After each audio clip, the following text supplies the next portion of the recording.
kita akan mulai kelas kita hari ini. Boleh mohon kesediaan Pak Herin membuka di dalam doa, Pak. Baik, mari kita sehati berdoa. Ya. Bapa terkasih yang hadir di dalam kehidupan kami bersama-sama dengan anak-anak Tuhan, seluruh ciptaan Tuhan berkarya untuk membangun kehidupan. Hari ini kami memasuki hari yang terakhir untuk Summer School yang diselenggarakan oleh Persetia tahun 2021 dengan topik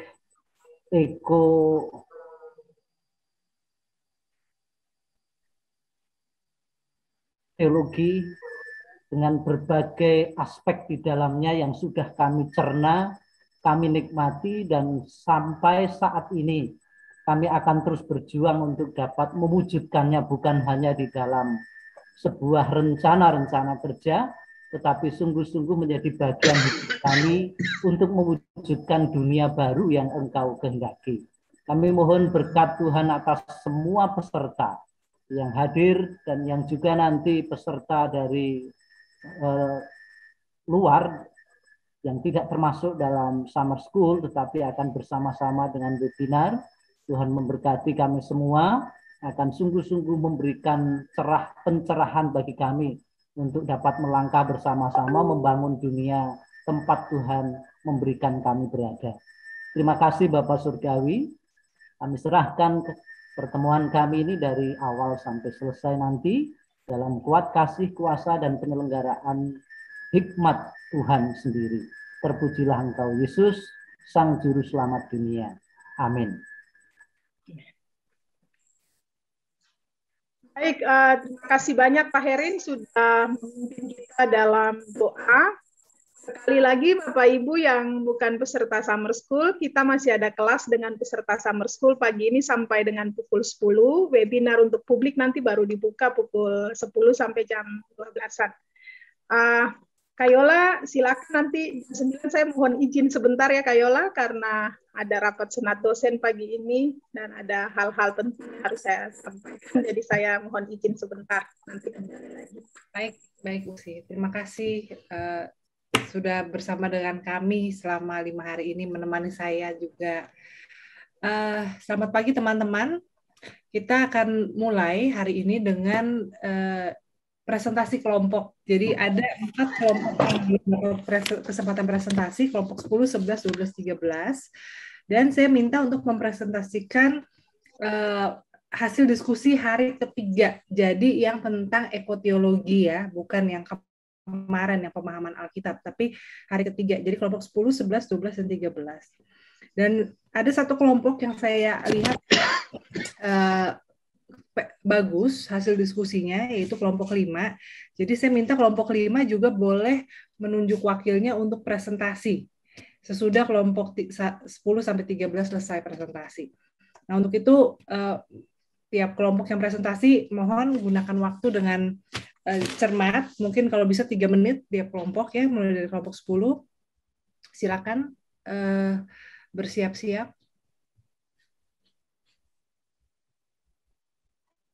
Saya bantu tampilkan hasil diskusinya ya. Kayola yang mau tampilkan? Ya, saya tampilkan aja. Oke, baik. Oke.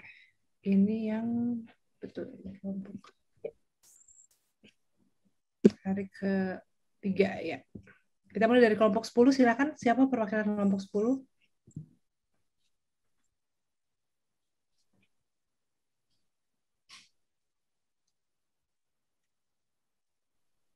Ibu, saya Samuel Bayer. Silakan Samuel.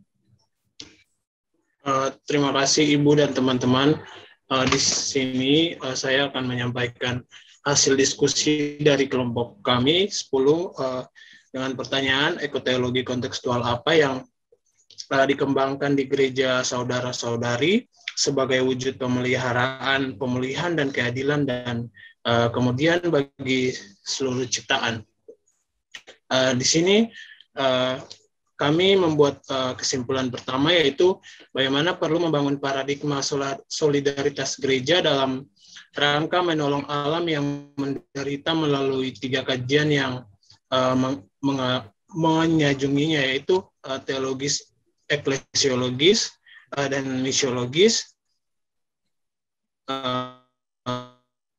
Dikaitkan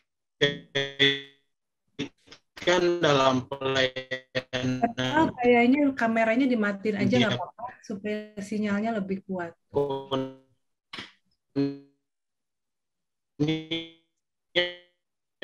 Ekonomi dan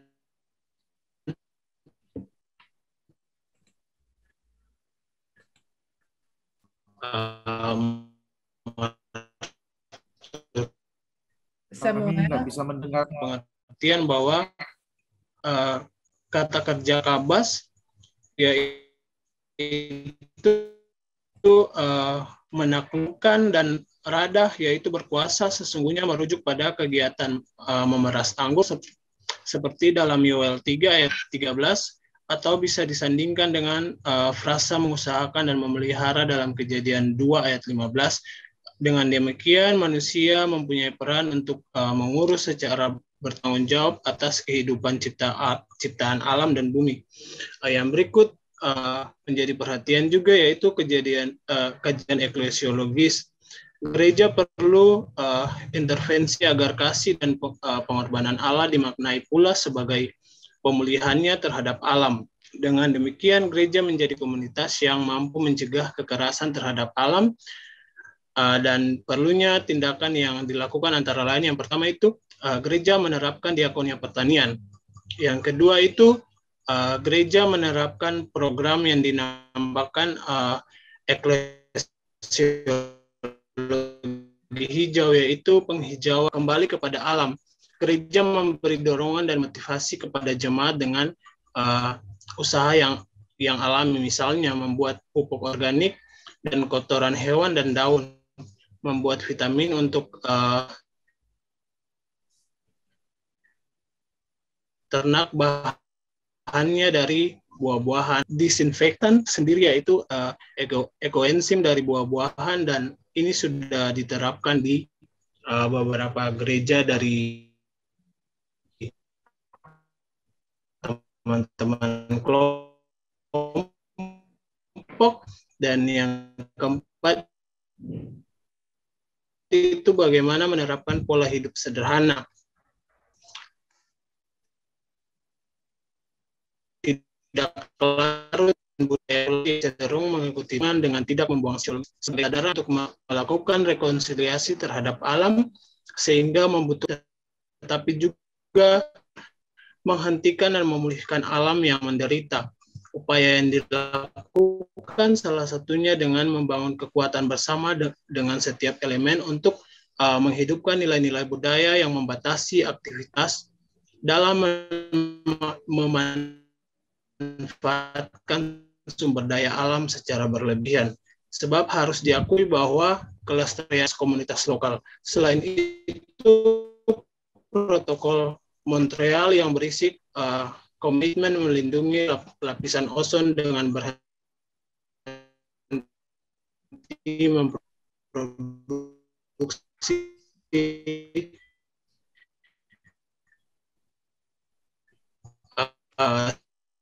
zat ozon menjadi inspirasi kita bersama untuk bagaimana kita menggantikan atas berbagai hal ini. Selain terima kasih teman-teman. Ya, terima kasih Samuel. Memang sinyalnya kayaknya kurang baik ya dari sana, jadi terputus-putus, tapi kita bisa mengikuti dengan apa yang tertulis di paper. Ya, terima kasih sekali lagi dari kelompok 10. Ini juga baik menurut saya ya, dengan membagi antara berbagai kajian teologis, eklesiologis, misiologis, menggunakan referensi merujuk pada bagian kitab, dan juga memikirkan bentuk praksis dari ekoteologi. Sekarang kita lihat dari kelompok 11. Silakan perwakilan dari kelompok 11 untuk mempresentasikan paper. Ayolah, kelompok 11 mau share screen sendiri. Oke, baik. Ya. Mas Ari boleh dibantu untuk dijadikan co-host Mas Vicky. Ya. Sudah bisa, Pak. Baik, terima kasih Pak. Bapak dan Ibu, saya izin untuk presentasi. Saya perwakilan dari kelompok 11, hendak mempresentasikan apa yang telah kami susun untuk dapat kurang lebih menurunkan atau menerapkan ekoteologi ini secara kontekstual di gereja masing-masing dengan strategi yang kami singkat dengan OASIS. Dan ini merupakan upaya gereja untuk dapat menerapkan ekoteologi ini sebagai wujud pemeliharaan, pemulihan, dan keadilan bagi seluruh ciptaan. Setelah kami berdiskusi, banyak sekali studi kasus yang terjadi di gereja masing-masing. Untuk itu kami menyadari bahwa sistem yang paling penting untuk dapat kami buat untuk bisa diterapkan secara kontekstual di gereja masing-masing. Yang pertama, O adalah untuk observasi, di mana setiap gereja berusaha untuk menemukan isu, masalah, dan juga informasi terkait dengan krisis ekologis yang ada di lingkungan sekitarnya. Tidak hanya tentang lingkungan, tapi juga masyarakat yang ada di wilayah sekitar, sehingga dengan hal ini kita memahami bahwa manusia juga sebagai salah satu subjek juga sekaligus objek dari krisis yang terjadi. Sehingga kita bisa melihat juga potensi apa yang dapat dikembangkan untuk nantinya melalui program apapun dapat diterapkan secara kontekstual untuk mengatasi permasalahan yang terjadi. Yang kedua adalah A untuk akomodasi, di mana para pelaku ataupun pengkhotbah ataupun penyampai firman dapat mulai memasukkan apa yang telah didapatkan dari hasil observasi di dalam khotbah ataupun kegiatan-kegiatan yang akan dilakukan nanti. Nah, hal ini dilakukan dalam rangka memberikan stimulus dan memberikan kesadaran bahwa masyarakat perlu memiliki perhatian yang sama dengan gereja untuk dapat memiliki tanggung jawab moral sebagai penghuni dari ekologi di mana dia berada. Nah, hal ini juga bisa dibahas juga secara kontekstual, secara teologis dari berbagai tinjauan dan dibahasakan secara lebih sederhana untuk disampaikan kemudian kepada jemaat dengan prakonsepsi yang sudah dimiliki. Kita tidak melihat bahwa jemaat sebagai gelas yang kosong dan tidak tahu apa-apa, tapi justru membawa prakonsepsi yang telah mereka miliki untuk lebih dalam lagi dan dituangkan dalam bentuk praksis ataupun program-program yang lebih realistis. Selanjutnya, sebagai bentuk sustainable ataupun keberlanjutan dari program yang akan dilakukan, pentingnya S untuk sosialisasi dan juga edukasi. Ini penting untuk dilakukan. Mengapa? Karena prinsip dari pemeliharaan ekologi sendiri tidak hanya mengatasi permasalahan yang terjadi hari ini, namun juga berusaha untuk mengantisipasi permasalahan-permasalahan yang lebih lanjut sebagai ekses yang terjadi hari ini dengan melakukan sosialisasi juga edukasi pada anak-anak, kategori remaja, dan seluruh kalangan di gereja melalui pemahaman ataupun pendidikan dasar ekoteologi yang tentunya sudah dibahasakan secara lebih sederhana. Mungkin para pemangku kepentingan ataupun petinggi-petinggi di gereja dapat menyusun terlebih dahulu kurikulum yang hendak dibuat, yang kemudian kami kemarin sudah dibuat di kelompok di hari keempat, yang intinya adalah membuat mereka memiliki kesadaran untuk menjadi bagian dari gereja yang memiliki respons yang cepat tanggap dan menuangkan apa yang telah mereka miliki ke dalam bentuk movement yang lebih konkret di lapangan. Hal ini juga dapat membuat pencerdasan di masyarakat untuk kemudian tidak hanya mengatasi masalah, namun juga bagaimana mereduksi hal-hal yang menjadi penyebab dari krisis ekoteologi itu sendiri. Nah, sosialisasi ini berfokus pada 3 aspek. Yang pertama adalah memberikan penjelasan tentang krisis daya dukung lingkungan yang sedang terjadi, lalu juga krisis kualitas manusia yang saat ini juga sedang dialami, dan juga bagaimana untuk meningkatkan sisi spiritualitas ekosistem yang dimiliki oleh setiap anggota jemaat.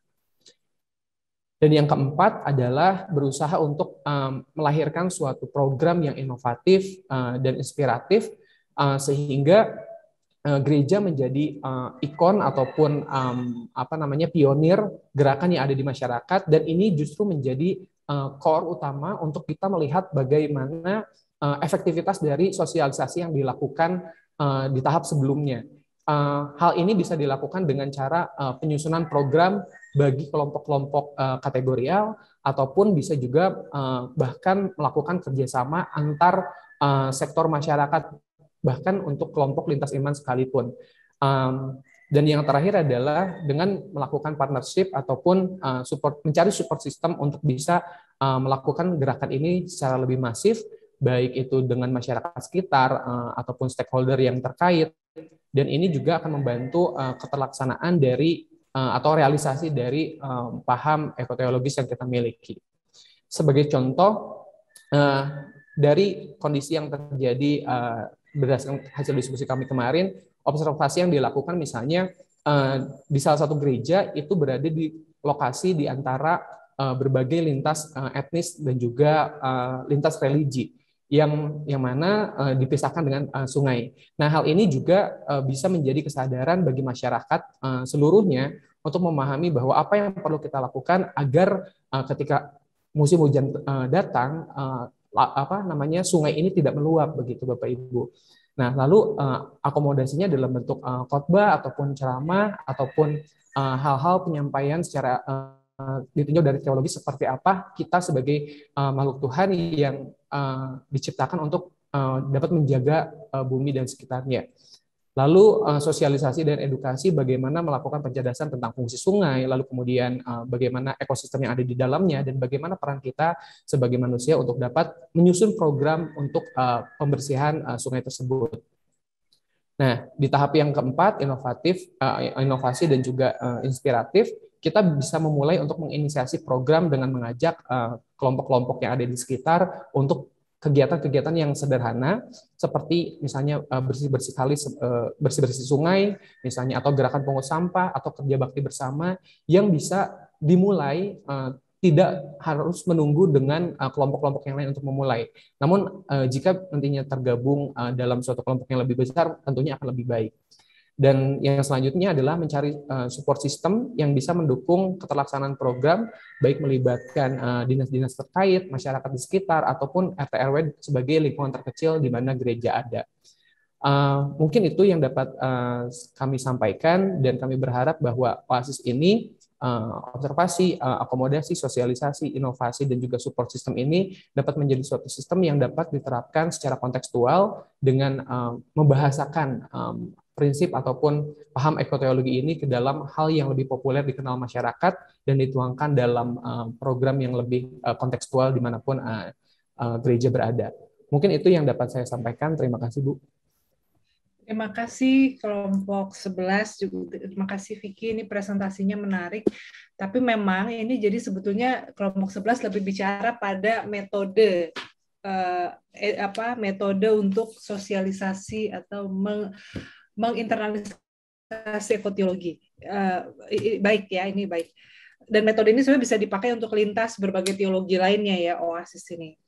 Ini kelas kita ini semoga bisa mengumpulkan materi-materi yang juga siap pakai ya untuk nanti teman-teman di jemaat, seperti Bible study, pemahaman Alkitab itu juga tinggal diolah lagi untuk konteks masing-masing bisa dipakai. Demikian juga nanti tugas akhir semoga juga menjadi jadi bukan cuma untuk tugas summer school, tapi hasil diskusi kelompok, hasil tugas pribadi itu semua bisa menjadi bekal teman-teman berteologi di jemaat.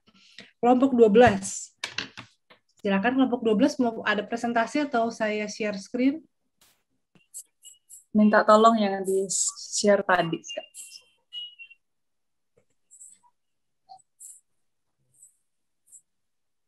Silakan kelompok 12. Iya, terima kasih.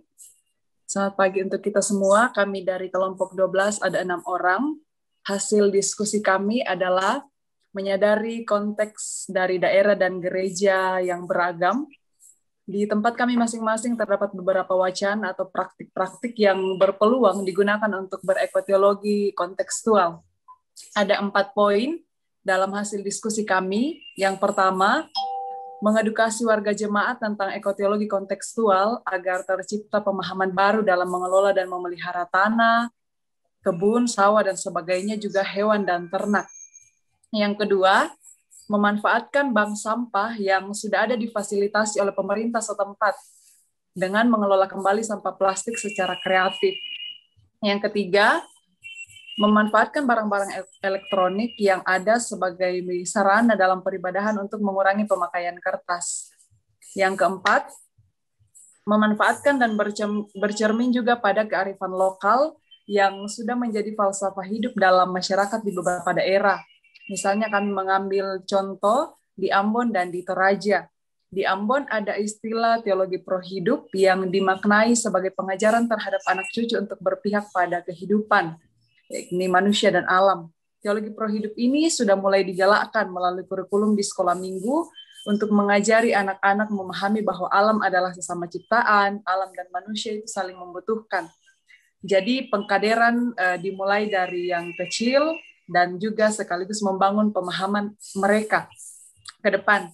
Dan yang kedua di Toraja, kami juga mengambil kearifan lokal di Toraja yang dikenal dengan istilah sangserekan, yang dimaknai sebagai satu padunya manusia, hewan, dan tumbuhan karena berasal dari bahan dasar yang sama pada saat penciptaan. Falsafah ini bagi orang Toraja dapat menjadi pegangan untuk memelihara alam sekaligus menjadi kritikan bagi orang Toraja yang sudah Kristen sekarang atau beragama lain, agar bijak dalam memotong hewan kurban pada saat melaksanakan upacara adat, karena pada awalnya orang Toraja begitu menghargai satu padunya manusia, hewan, dan tumbuhan. Sehingga hal ini meskipun kami mengangkatnya sebagai kearifan lokal yang bisa digunakan untuk sarana atau media berekoteologi kontekstual, sekaligus menjadi kritikan karena didapati adanya pergeseran makna dalam kehidupan saat ini. Terima kasih, itu dari kami kelompok 12. Baik, terima kasih kelompok 12. Lalu selanjutnya kelompok 13, silakan mempresentasikan hasil diskusi. Ya, terima kasih Bu. Saya Octavianus mewakili kelompok 13 ya dalam mempresentasikan hasil diskusi kami. Ya, mungkin mirip dengan apa yang sudah disampaikan dengan kelompok 12 tadi. Jadi kami melihat ada dua hal utama yang kami lihat sehubungan dengan pertanyaan yang diberikan kepada kami. Yang pertama itu, krisis ekologi terjadi sebagai akibat kurangnya perhatian kepada nilai-nilai kearifan lokal dalam sebuah masyarakat. Jadi kami berpikir gereja perlu membangun teologinya dengan memperhatikan kearifan lokal yang mengandung banyak unsur-unsur alam di dalamnya. Nilai-nilai kearifan lokal sendiri itu bersumber dari alam dan dapat menjadi kekuatan gereja untuk mengembalikan keharmonisan antara alam dan manusia. Gereja tidak bermaksud untuk mengawinkan kekristenan dengan kepercayaan tradisional yang bersifat animisme, tanda kutip, dan sejenisnya yang mungkin terkandung dalam nilai-nilai tersebut. Tetapi gereja perlu untuk mengubah cara pandang dan tujuan nilai-nilai itu dengan pada cara pandang kekristenan sebagai spirit yang hidup di dalam nilai itu. Jadi bukan lagi spirit animisme. Sehingga manusia masih dapat merasakan koneksi yang kuat antara alam sebagai bagian dari ciptaan Allah yang perlu untuk dilestarikan. Dengan spirit kekristenan yang baru di dalam praktek dari nilai-nilai kearifan lokal itu, alam bukan dipandang sebagai objek eksploitasi, tetapi sebagai bagian ciptaan alam yang sama dengan manusia. Kedua, mirip juga tadi, ya jadi karena kami juga kebanyakan dari dari Toraja, dari Ambon, ada dari Batak juga. Yang kedua, gereja perlu menekankan teologi spiritualitas prohidup yang mirip seperti tadi, guna membangun kesadaran dari warga gereja ataupun masyarakat sekitar, sehingga etika moral manusia terhadap alam dapat berubah, yaitu alam adalah bagian yang hidup dan dapat memberikan kehidupan bagi manusia, sehingga perilaku manusia terhadap alam berubah, bukan lagi eksploitasi, tetapi memanfaatkan alam dengan memberi manfaat juga kepada alam. Jadi apa implikasi yang timbul dari adanya ekoteologi kontekstual ini di dalam gereja-gereja kami, ya, di HKBP, Gereja Toraja, di Ambon ataupun di Timor, ini ada 6. Yang pertama, mungkin ini secara umum secara umum itu ada perubahan paradigma penggunaan e-paper sekarang daripada penggunaan kertas yang juga dari alam. Yang kedua, ini ada tindakan aktif. Ini sudah dilakukan oleh gereja. Yang kami paparkan di sini ini sudah dilakukan oleh gereja. Gereja berperan secara lebih aktif dengan terlibat dalam kasus-kasus pemanfaatan alam secara tidak bertanggung jawab oleh perusahaan-perusahaan dengan melakukan penampingan terhadap gerakan-gerakan masyarakat yang menentang aksi perusahaan-perusahaan tersebut. Gereja juga mengirim surat kepada perusahaan terkait dan juga pemerintah. Dan gereja juga melakukan penelitian terhadap lahan yang dimaksud, yang jadi bahan sengketa tersebut untuk memperoleh gambaran yang lebih jelas apa yang terjadi. Yang ketiga, gereja mengembangkan agrowisata yang holistik di perkampungan dengan memanfaatkan lahan-lahan di samping mendukung program pemerintah, juga menjadi bagian kesadaran akan pentingnya alam bagi kehidupan manusia. Dan juga gereja ternyata sudah membangun yayasan yang khusus menangani masalah ekologi. Dan di sini ada kerjasama dengan Dinas Kehutanan pemerintah untuk menyediakan bibit-bibit tanaman yang dapat dibawa pulang oleh gereja untuk ditanam. Kemudian ada juga menciptakan taman air untuk menanggulangi krisis air di musim kemarau.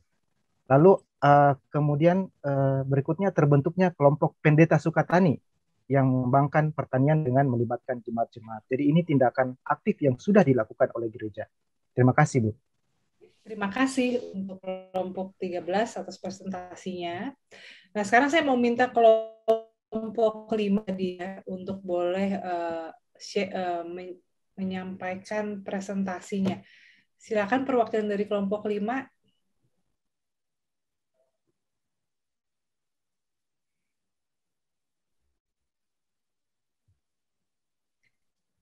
Adakah?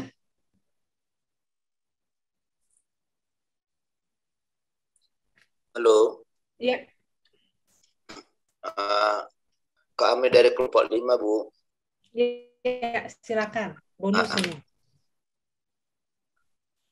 Adapun anggota kelompok yang dasar latar belakang daerah asal gereja yang berbeda-beda, kami melihat daerah hasil kelompok kami sebagai berikut. Pertama adalah equality. Equality sama atau keseimbangan dalam hal ini dari sisi value atau nilai. Equality berarti bahwa setiap ciptaan memiliki nilai yang sama. Sekecil apapun ciptaan itu, tetapi pada hakikatnya semua ragam ciptaan adalah berharga dan memiliki kemampuan yang setara. Kelompok mendeskripsikan nilai keseimbangan dalam dua bentuk konsep. Yang pertama, konsep 3 batu tungku. Konsep 3 batu tungku dapat dipahami dengan melihat konsep dapur tradisional dalam masyarakat yang menggunakan 3 batu sebagai penopang dalam memasak. Ketiga batu tersebut haruslah seimbang dan sama rata nilai keadilan untuk dapat digunakan. Konsep ini berlandas pada ajaran atau dogma tentang Trinitas.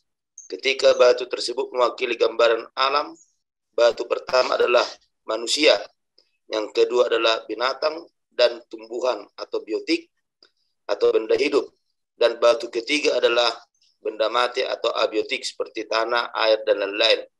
Dalam kaitannya dengan perspektif ekosentris, ketiga batu itu harus memiliki posisi yang sama, dan untuk menciptakan keadilan bagi seluruh ciptaan, ketiganya harus berjalan beriringan, tidak ada yang mendominasi. Dalam konteks budaya Batak, konsep ini diistilah dengan 3 tataring. Semuanya harus setara agar dapat menciptakan keseimbangan. Yang kedua adalah relasi segitiga. Masih berkaitan dengan ajaran dogma tentang Trinitas, kelompok melanjutkan pembahasan dengan bergeser sedikit menggunakan kacamata teologis. Kelompok menamai dengan istilah relasi segitiga, yaitu hubungan antara Allah yang berada di posisi pertama dan manusia dan alam yang berada di posisi sejajar. Manusia dan alam menempati posisi yang sejajar sebagai bentuk kesetaraan antar sesama ciptaan. Yang kedua adalah recreature. Kelompok menganggap bahwa perlu untuk membangun sikap recreature atau mencipta kembali. Recreature mengandung nilai bahwa manusia sejak diciptakan telah menerima giliran dan mengemban tugas tanggung jawab dalam mencipta keseimbangan ekosistem. Manusia sebagai cipta yang diberi amanah langsung dari Allah, bertanggung jawab dalam upaya mengembalikan kembali hakikat fungsi dan keseimbangan alam. Yang ketiga adalah teologi pangan. Pak Pur boleh di-mute ya, terima kasih. Ya, silakan. Teologi pangan. Berlandas pada dua bapak kami, kelompok menilai bahwa teologi pangan adalah jalan keluar yang baik. Mengkonsumsi makanan dengan secukupnya dan tidak berlebih akan membantu memelihara alam karena daya guna alam akan jauh dari tindakan eksploitatif. Yang keempat adalah back to nature.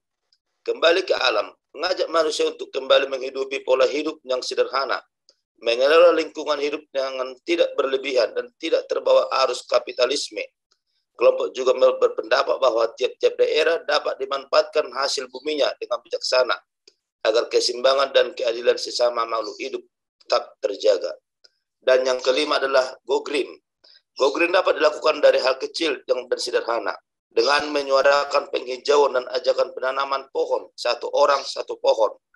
Dengan mengutamakan daerah-daerah krusial dapat membantu memelihara lingkungan hidup serta meminimalisir terjadinya bencana longsor.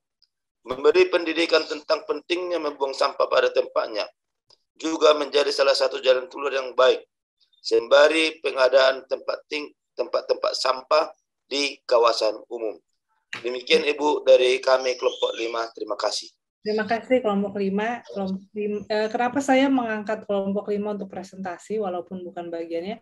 Karena saya pikir ini kelompok 5 memberi contoh upaya berteologi yang baik. Ya, jadi melihat mulai dari ada konsep yang ditawarkan, lalu juga melihat konteks dan juga ada hal-hal yang praktis. Bukan berarti kelompok yang lain tidak baik gitu ya. Tadi juga bisa seperti saya katakan kelompok 11 juga sangat baik dengan metode edukasinya. Nah, teman-teman ini sebetulnya apa yang teman-teman buat di sini kalau diseriusin ini bisa menjadi modal mungkin untuk kalau yang mau bikin skripsi dengan tema ekoteologi. Ini sebetulnya nggak sia-sia ya. Ada banyak yang sudah setengah mateng lah, udah tinggal diolah dengan lebih baik lagi. Ya, terima kasih untuk sharingnya teman-teman, dan saya juga melihat ada beberapa kelompok mengalami pertumbuhan atau makin matang dalam berteologi. Nah, sekarang kita akan masuk ke topik kita hari ini tentang ekoteologi. Jadi kalau tadi teman-teman udah sharing tentang ekoteologi dari konteks teman-teman, sekarang saya yang sharing. Tema kita hari ini tentang ekoteologi, pandemi COVID, dan juga visi ekoteologi. Nah, saya mau mulai dari apa yang sudah teman-teman sharingkan dulu ya. Jadi yang teman-teman, ini dari diskusi hari kedua ketika teman-teman bicara tentang konteks krisis ekologis kita. Ini yang saya rangkum. Jadi di berbagai tempat, isu kita yang utama adalah soal pengerukan sumber daya alam. Karena Indonesia sangat kaya, ini yang selalu didengung-dengungkan kan kepada kita ya, betapa kayanya Indonesia, sehingga ya banyak yang mau mengambil kekayaannya. Nah, lalu kita juga melihat tentang akibat dari eksploitasi itu air, udara, tanah tercemar. Lalu kita juga bicara karena kita negara kepulauan, naiknya permukaan air laut. Kemarin kita bicara soal Jakarta yang hampir tenggelam. Dan kalau Jakarta hampir tenggelam itu juga karena penyedotan air tanah, pembangunan yang tidak terencana dengan baik. Kita bicara soal kekeringan di satu daerah, di daerah lain hutan terbakar. Punahnya keragaman hayati. Lalu polusi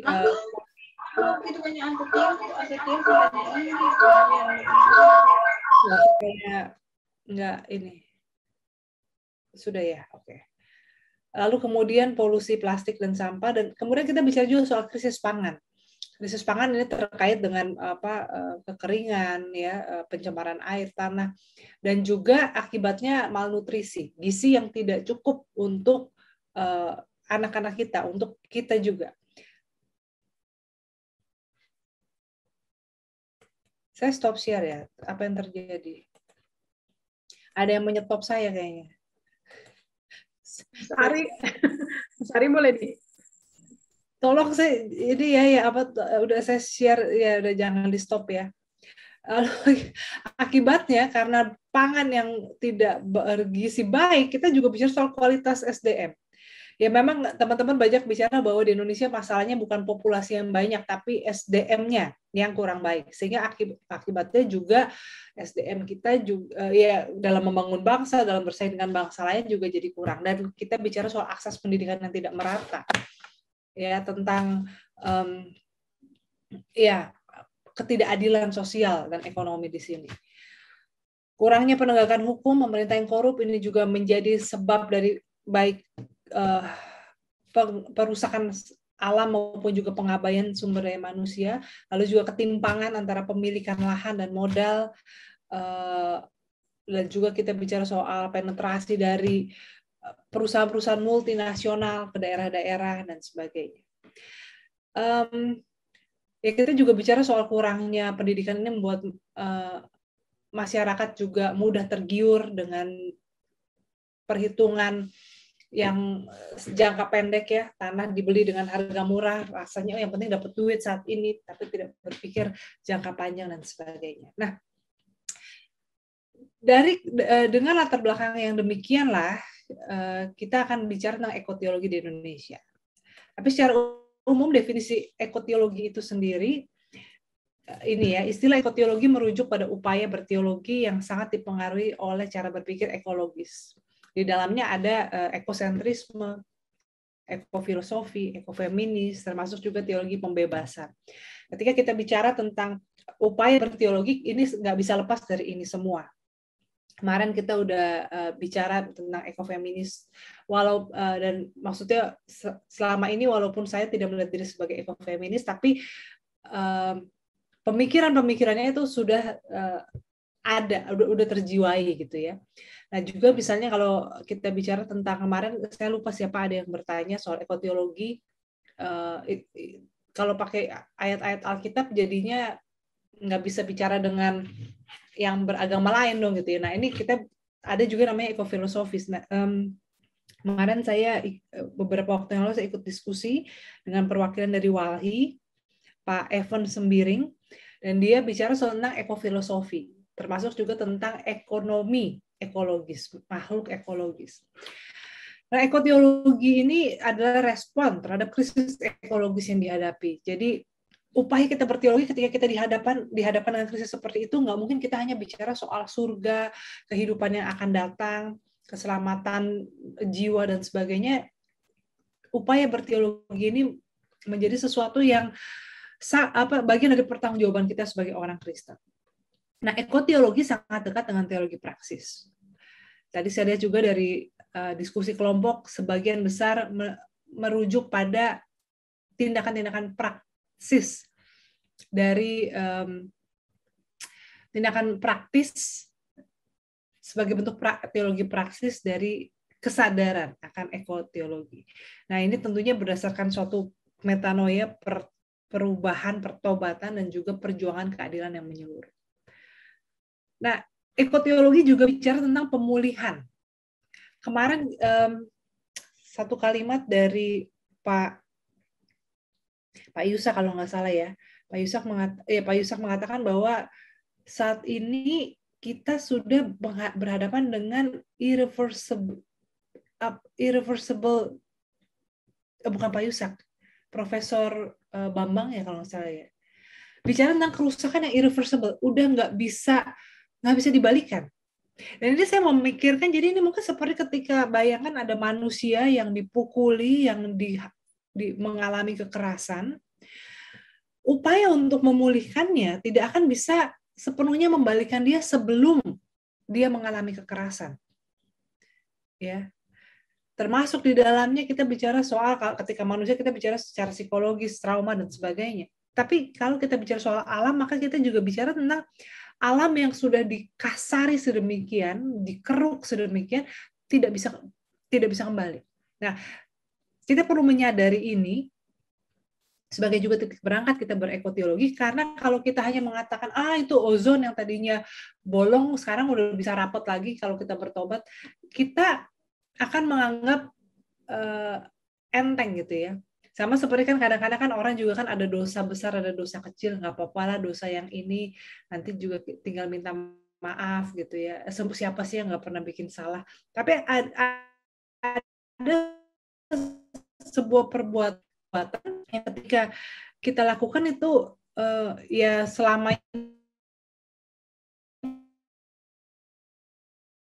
ini akan mengubah kita terhadap Tuhan dan alam ini sesuatu yang irreversible, nggak bisa balik seperti sebelumnya.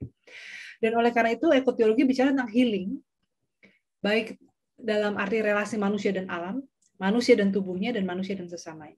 Ya, kemarin kita juga bicara bagaimana logika kapitalisme telah melihat manusia itu sebagai alat produksi. Dan akibatnya misalnya kalau digandeng dengan perspektif feminis yang melihat bahwa perempuan didikte seperti apa menjadi perempuan itu ya, dia harus memenuhi standar kecantikan masyarakat, dia harus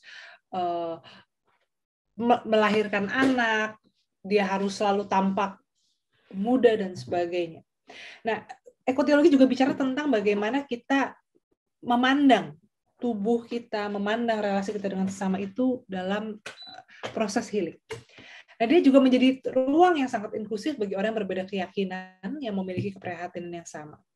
Maka ketika kita bicara ekoteologi, ini kita bicara tentang misi, tentang ekumenisme, tentang kesatuan dan keterhubungan kita satu dengan yang lain. Tadi juga beberapa teman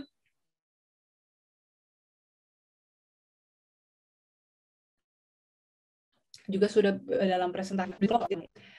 Nah, visi dari ekoteologi ini saya melihat pada tema kita kemarin ya, justice, peace, and integrity of creation.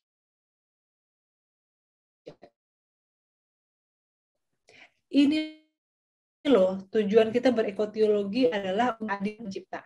Kalau ketika kita berteologi, apakah ini sudah di jalan yang benar?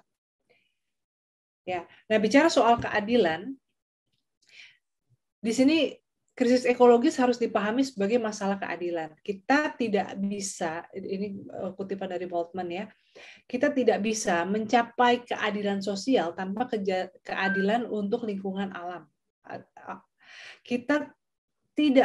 Seharusnya kita tidak dapat mencapai keadilan untuk alam tanpa keadilan sosial. Jadi keduanya ini saling kait-mengkait. Nah, definisi keadilan di sini adalah bagaimana kita memperlakukan satu sama lain secara reasonable. Saya tahu reasonable bukan bertanggung jawab terjemahannya, tapi lebih ke masuk akal dan juga kepantasan. Apa sih yang adil itu? Apa definisi adil? Buat saya definisi adil adalah, salah satu definisi keadilan adalah ketika sesuatu itu bukannya harus sama rata, tetapi ketika sesuatu itu masuk akal, bisa diterima.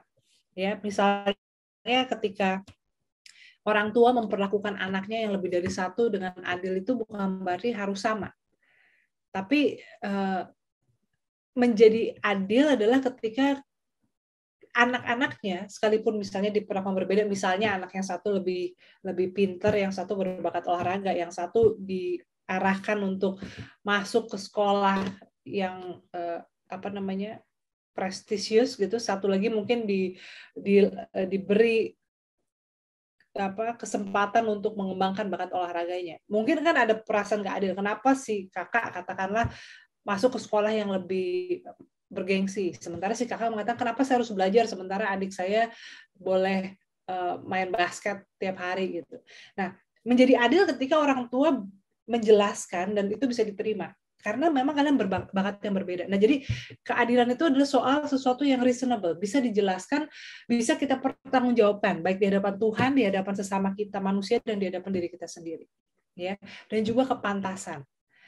Keadilan itu adalah juga soal sesuatu yang pantas.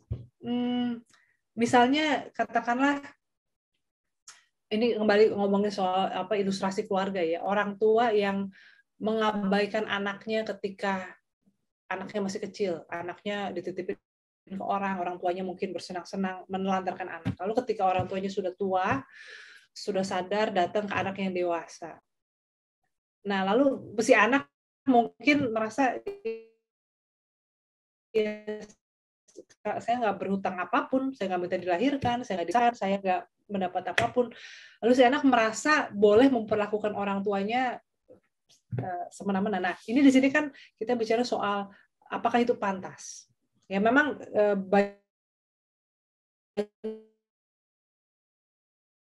banyak teori yang mengatakan ya itu hidup. Kalau kita bicara soal pemulihan, kita bicara soal damai sejahtera, termasuk juga dalamnya keadilan, kita juga bicara soal kepantasan, sense ya. Pantas nggak sih sebagai seorang Kristen atau sebagai apalah kita melihat di identitas kita yang utama berlaku seperti itu. Nah, jadi bicara soal keadilan itu bicara soal sesuatu yang bisa dipertanggungjawabkan.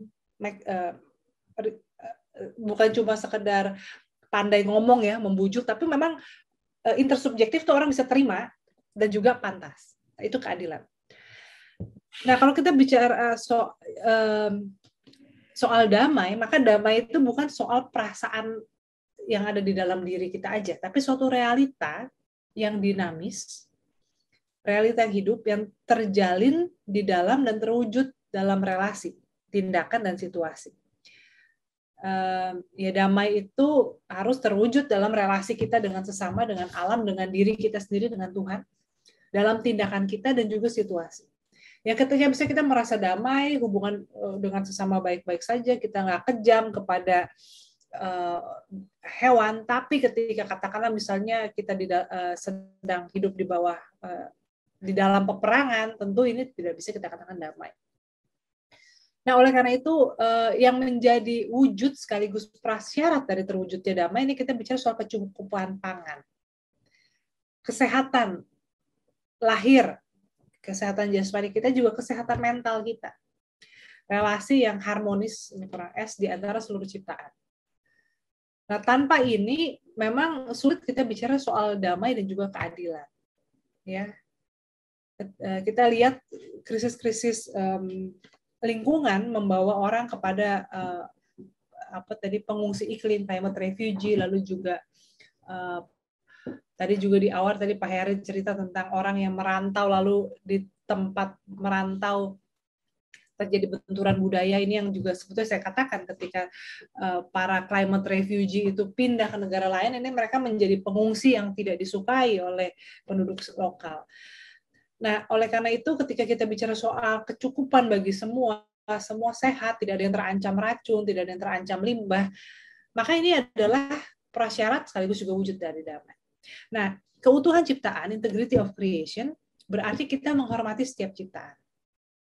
Sehingga ketika kita menggunakannya, saya nggak menemukan kata lain selain tidak terpikir saat ini kata menggunakan, maka itu kita lakukan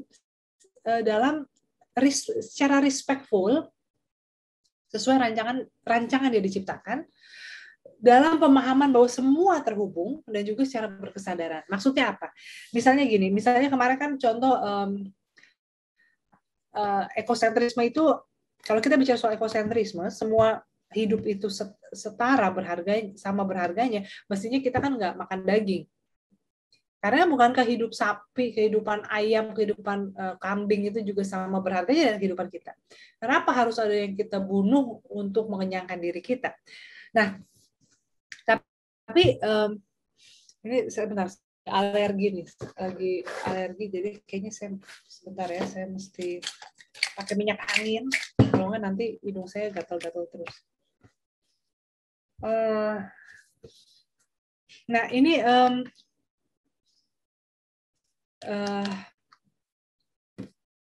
jadi salah satu bentuk kesehatan lahir berkaitan dengan kesehatan batin. Nah, misalnya jadi gini, bukan berarti ketika kita bicara soal keutuhan ciptaan, apakah berarti kita harus jadi vegetarian? Ya boleh aja sih, mungkin itu sebetulnya juga baik untuk bicara soal healing.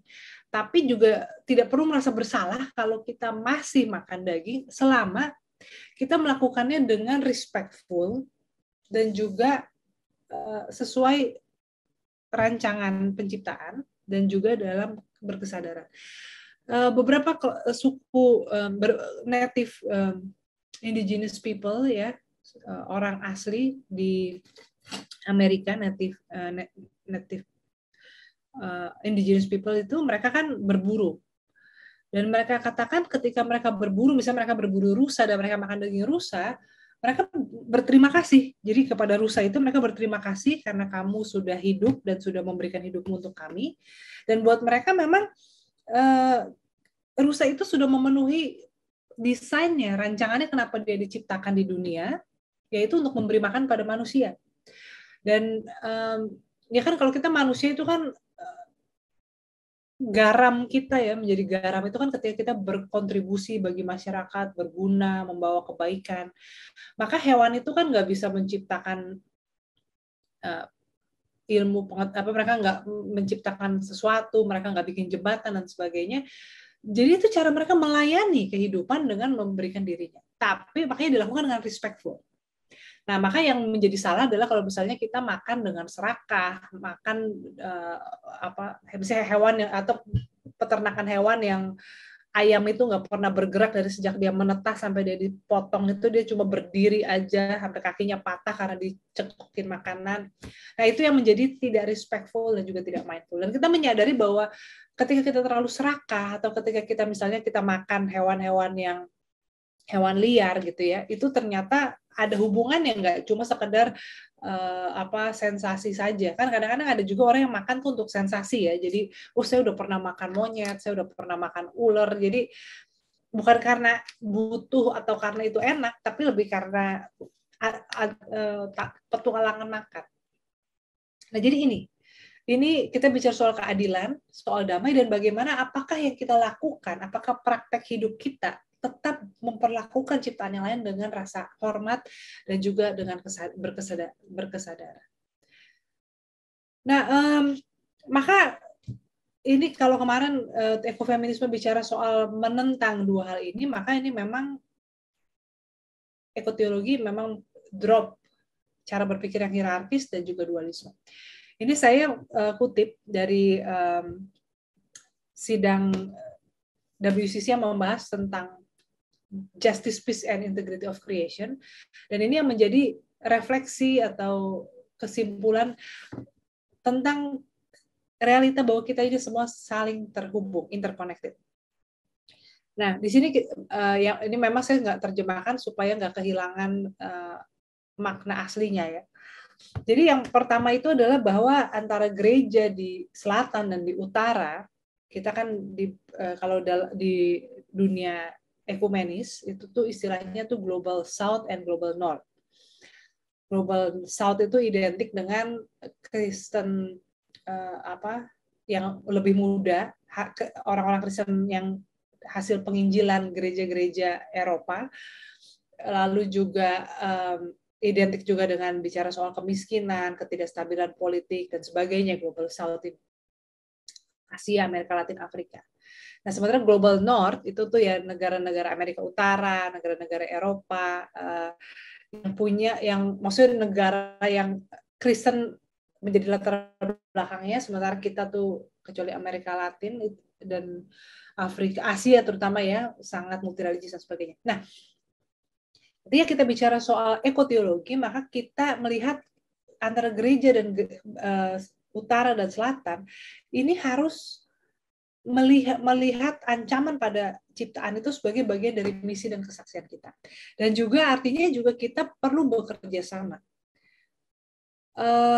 Walaupun kadang-kadang gereja-gereja di Global North itu dianggap sebagai biang kerok dari rasisme di Global South, soal postkolonial dan sebagainya.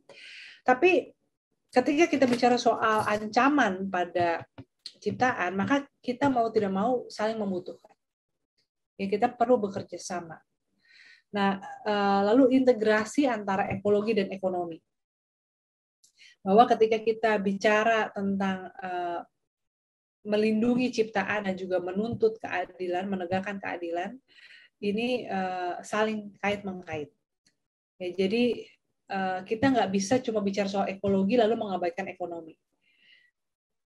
Betul, ekologi jangan kalah demi ekonomi, Tapi juga ketika kita memperjuangkan keadilan ekologis, jangan kita mengabaikan ekonomi, karena pada akhirnya yang menjadi korban adalah lagi-lagi mereka yang paling miskin, yang paling rapuh, bukannya konglomerat yang menyebabkan kerusakan yang diuntungkan dari pengerukan sumber daya alam. Jadi tetap harus punya mindset ini. Lalu ketika kita memperjuangkan keutuhan ciptaan, maka kita sebetulnya sedang mengungkapkan hubungan yang kritis antara iman dan budaya. Dan ini teman-teman sudah lakukan ketika teman-teman dalam diskusi ekoteologi, teman-teman sebagian besar bicara soal kearifan lokal, bicara soal nilai-nilai budaya yang ada. Ya, jadi ya mungkin karena juga hasil pendidikan teologi selama ini mengajak teman-teman untuk berpikir secara kontekstual, tapi juga di sini saya appreciate bagaimana secara otomatis teman-teman mencari kebijakan kearifan lokal. Tadi ada yang bicara soal tiga batu, ada yang bicara soal pro hidup ya di Ambon, lalu di Toraja tentang memotong hewan ternak dan sebagainya. Artinya ketika kita bicara soal ekoteologi, kita juga bicara soal merangkul budaya. Nah, hubungan antara Roh Kudus dan ciptaan ini juga menjadi tema ya. Kita ini saya nggak tahu kalau ada teman saya dosen di Ungaran pernah Paulin ya, mungkin ada teman-teman yang diajar oleh Kak Paulin, dia cerita pernah dibilang kalau kamu gereja Paskah sementara kami gereja Pentakosta. Ini bercandaan di antara orang Kristen ya. Jadi gereja Paskah tuh gereja yang ya kayak GPIB, GKI ya, HKBP ini gereja Paskah. Sementara gereja Pentakosta, gereja Roh Kudus itu gereja yang pada hari Pentakosta penekanan pada Roh Kudus. Nah, kita memang banyak bicara soal Trinitas, inkarnasi, tapi juga jangan lupakan tentang peran Roh Kudus, Allah Roh Kudus dalam kita berteologi. Karena Roh Kudus yang mencipta Allah yang sebagai roh ya, yang rohnya melayang-layang di permukaan air dan menjadikan segala sesuatu. Roh Kudus datanglah, baharuilah segala sesuatu. Ini juga perlu menjadi tema yang penting. Nah, mungkin ketika teman-teman mengembangkan ekoteologi, ada juga yang mau mengkaitkan dengan topik pneumatologi, ini juga tentu sesuatu yang menarik. Nah, lalu ini ya paradigma dominasi kita menjadi tuan atas bumi ini digantikan dengan model yang baru. Nah, untuk itu saya mau mengajak kita untuk melihat kenapa saya minta teman-teman bikin pemahaman Alkitab. Karena ketika saya melihat teman-teman bikin ekoteologi, banyak yang merangkul budaya, banyak yang melihat sosial aktif aktivisme sosial atau aktivisme politik sebagai bentuk berekoteologi. Tapi nggak banyak yang merujuk pada teks-teks Alkitab untuk menjadi dasar kita berekoteologi. Padahal ketika kita bicara dengan umat di gereja, setidaknya di konteks umat di gereja saya, otoritas Alkitab dalam mengubah pikiran orang itu lebih kuat. Ya, kayak misalnya ketika bicara tentang saya pernah bicara tentang perlunya orang yang dianggap minoritas itu untuk bersuara, saya menggunakan kisah Sakeus, lalu melihat bagaimana Sakeus itu sangat serupa sebagai orang yang dipinggirkan, yang disalahpahami, yang dianggap penjahat, tapi perjumpaannya dengan Yesus membuat dia berani untuk bersuara. Nah, jadi ada banyak teks-teks di Alkitab, baik narasi, baik cerita maupun juga narasi lainnya, itu yang ketika itu dipakai, itu bisa bicara dan mengubah cara berpikir umat. Nah, oleh karena itu, ketika kita berekoteologi, kita nggak bisa lepas dari teks-teks Alkitab. Nah, ini pertanyaan saya di hari yang kedua, tapi hari pertama kita bertemu di kelas, ketika teman-teman dengan segera memilih perspektif ekosentris, pertanyaannya kan konsekuensi teologisnya apa tentang ajaran gereja selama ini tentang penciptaan manusia, dosa, inkarnasi, tugas pada gereja, dan akhir kiamat. Nah, dalam kita berekoteologi ini yang akan kita lihat, karena ini juga berpengaruh ketika kita bicara soal dosa, kita bicara tentang akhir zaman.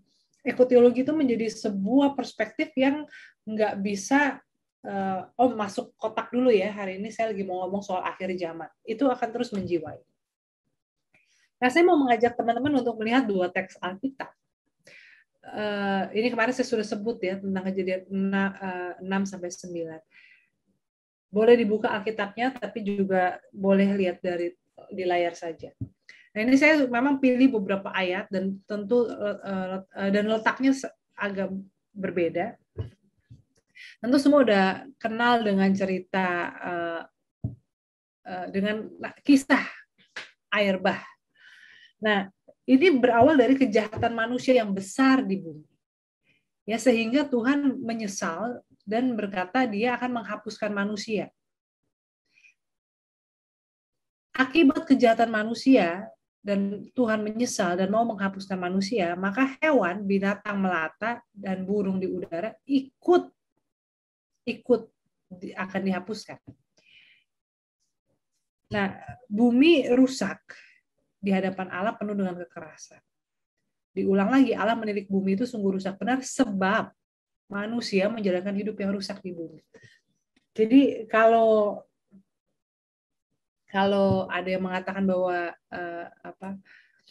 karena revolusi industri nih manusia merusak bumi, ternyata memang dari belum revolusi industri pemahaman bahwa keberadaan manusia di bumi itu sudah merusak itu sudah ada ya.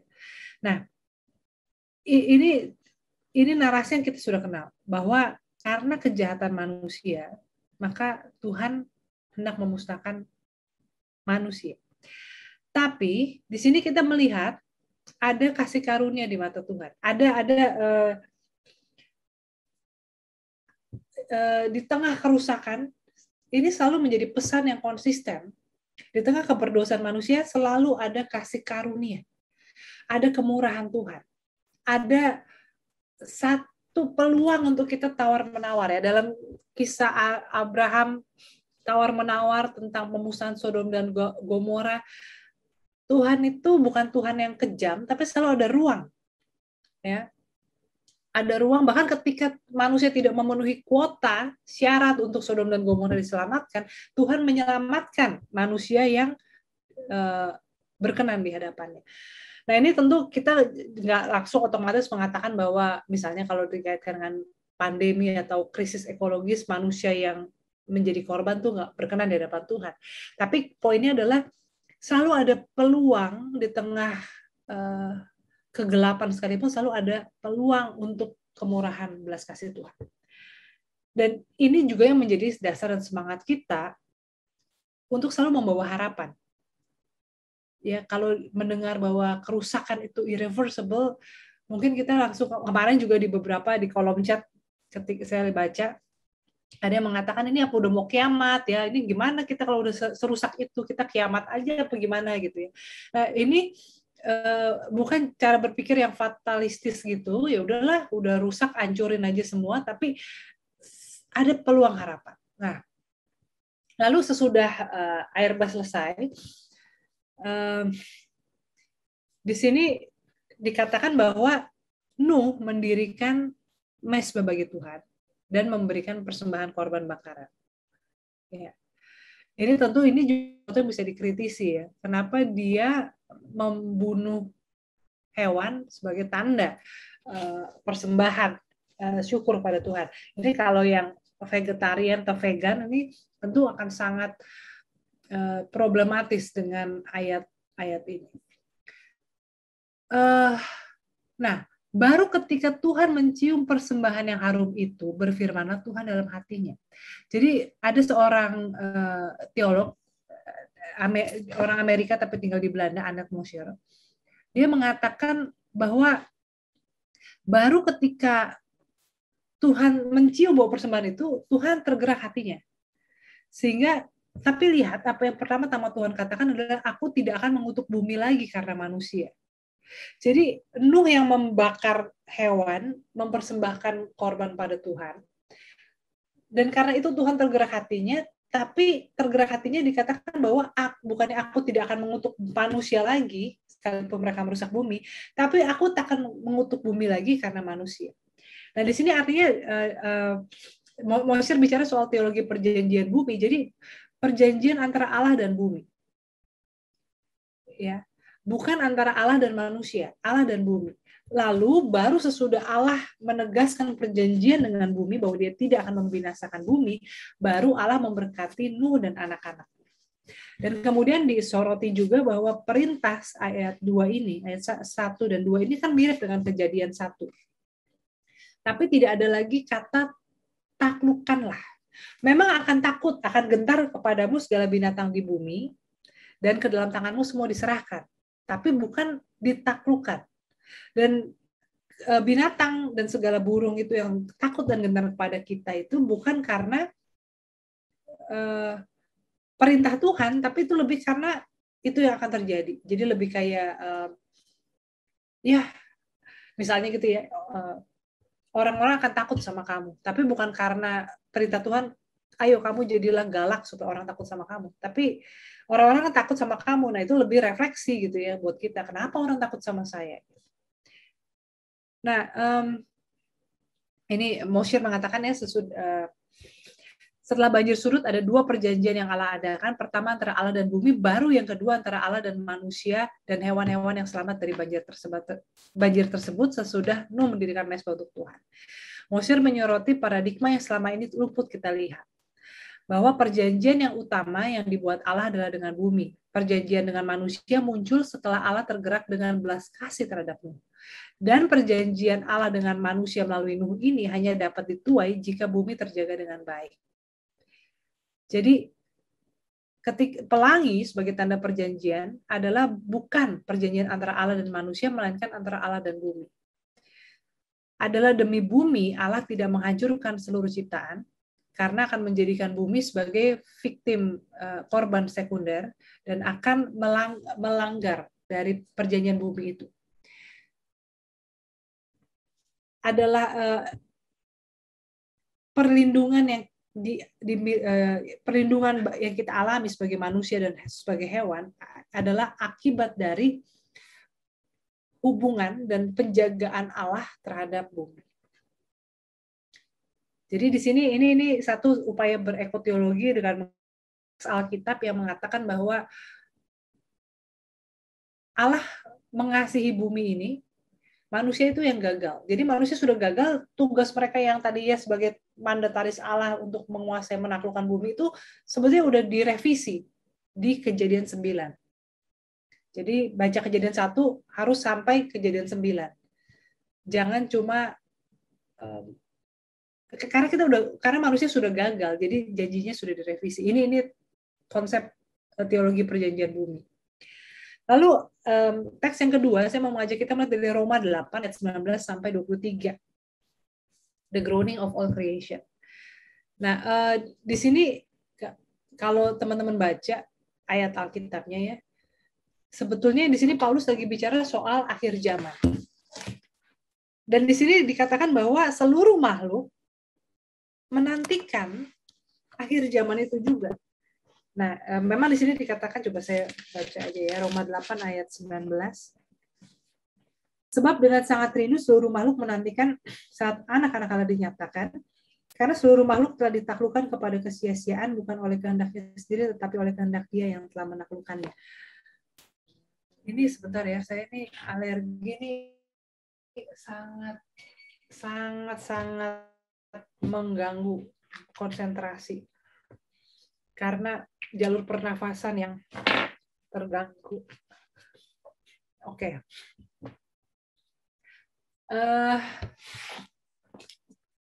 Sampai mana tadi? Oke. Ya jadi seluruh makhluk menantikan ketika bicara soal akhir zaman, di sini sebetulnya Paulus yang jarang bicara soal makhluk hidup sebetulnya. Makhluk hidup lain selain manusia. Paulus kan kayaknya kalau bicara soal keselamatan tuh sangat kristosentris dan juga agak antroposentris ya. Kalau bahkan bukan sedikit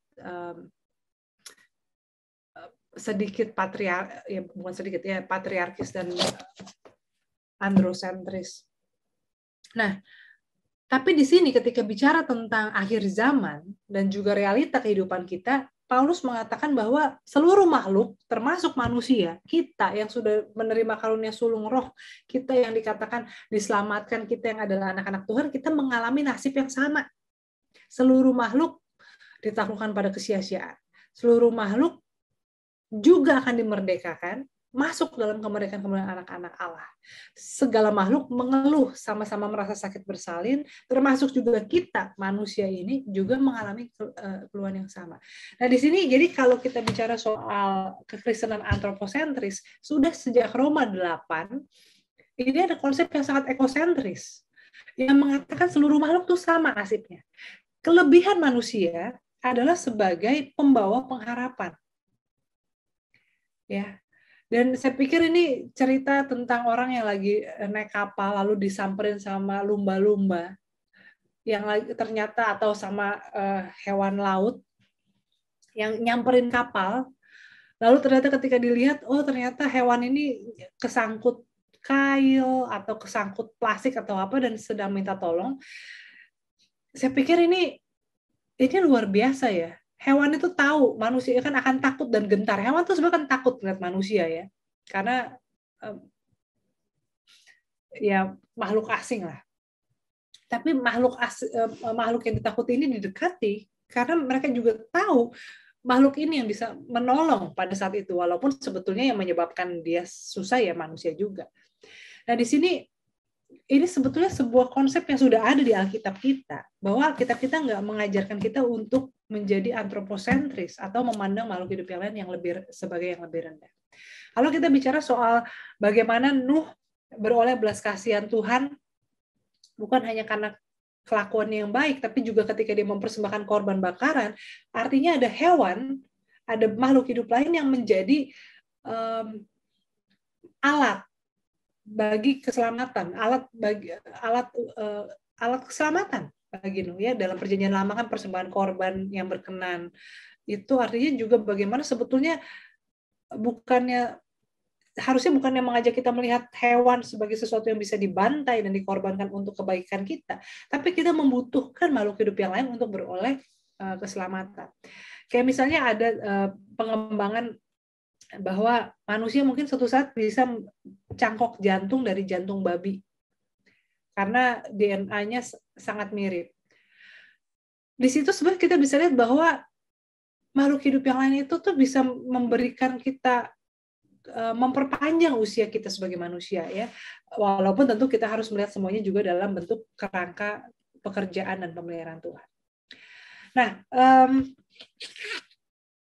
oleh karena itu, ketika kita bicara soal tadi topik-topik klasik tentang ajaran teologi kita, maka ekoteologi mengajak kita melihat dalam konsep penciptaan bahwa semua makhluk hidup memiliki kesamaan.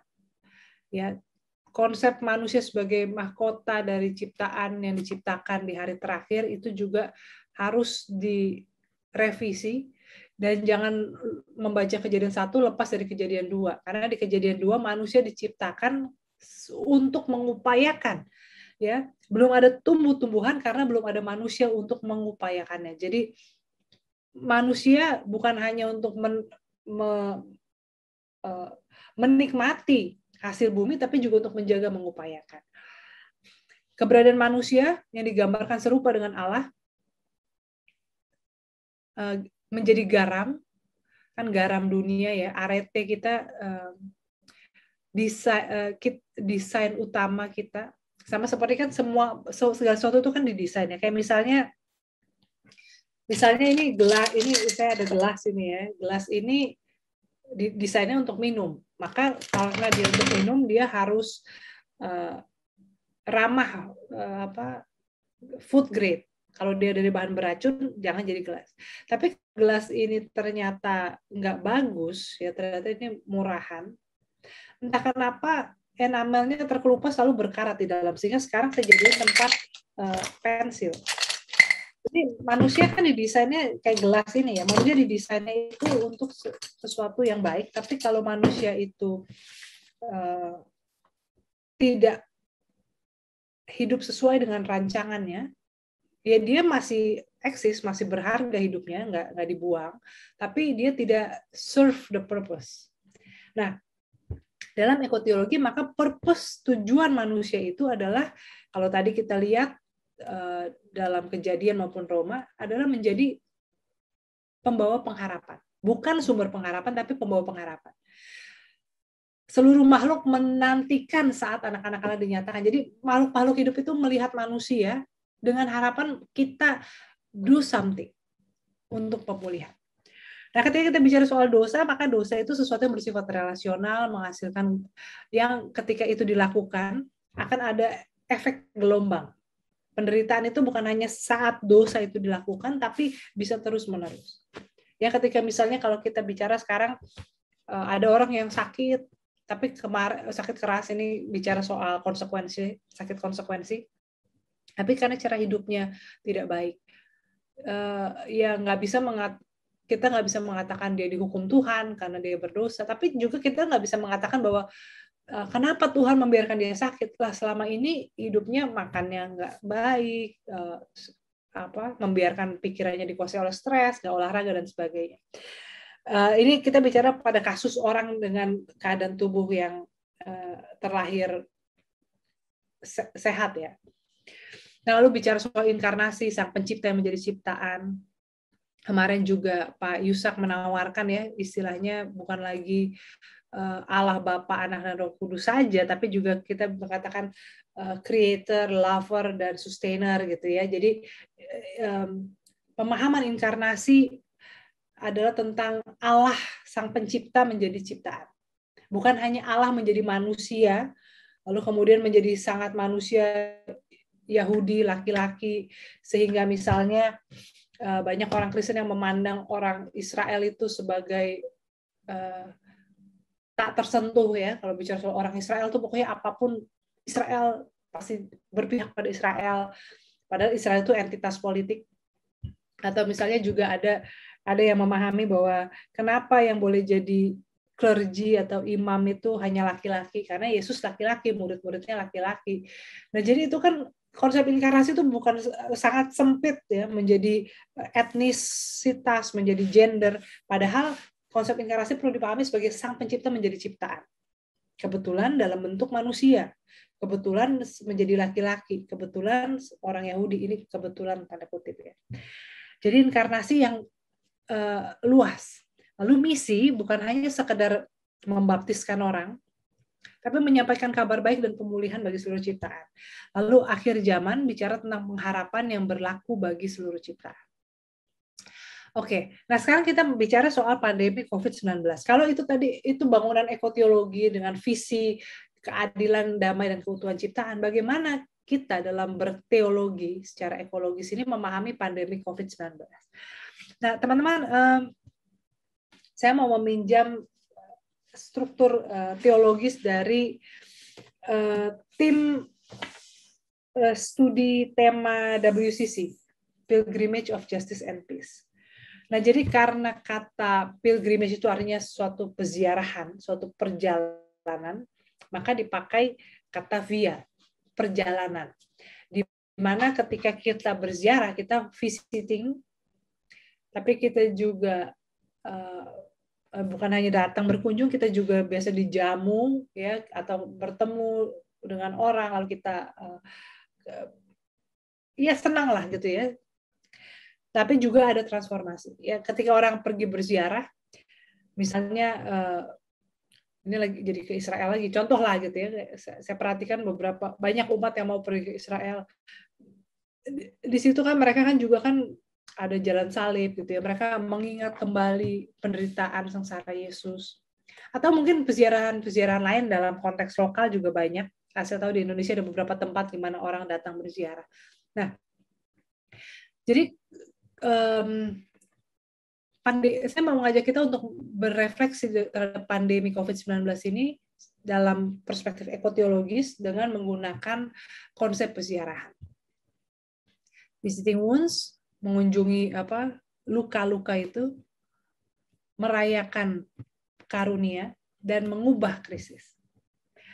Ketika kita bicara soal pandemi, maka di sini visiting wounds kita melihat kepentingan politik mengalahkan akal sehat. Kemarin Profesor Northwood mengatakan bahwa pandemi ini bukan akibat krisis ekologis, tapi ini bioweapon. Ini akibat perang antar negara. Dan memang kita mungkin, saya pikir kalau kita di Indonesia nggak terlalu peduli lah dengan teori-teori seperti ini, kita lebih sibuk dengan PPKM diperpanjang atau enggak, vaksin itu baik atau enggak, lebih yang sifatnya praksis. Nah, tapi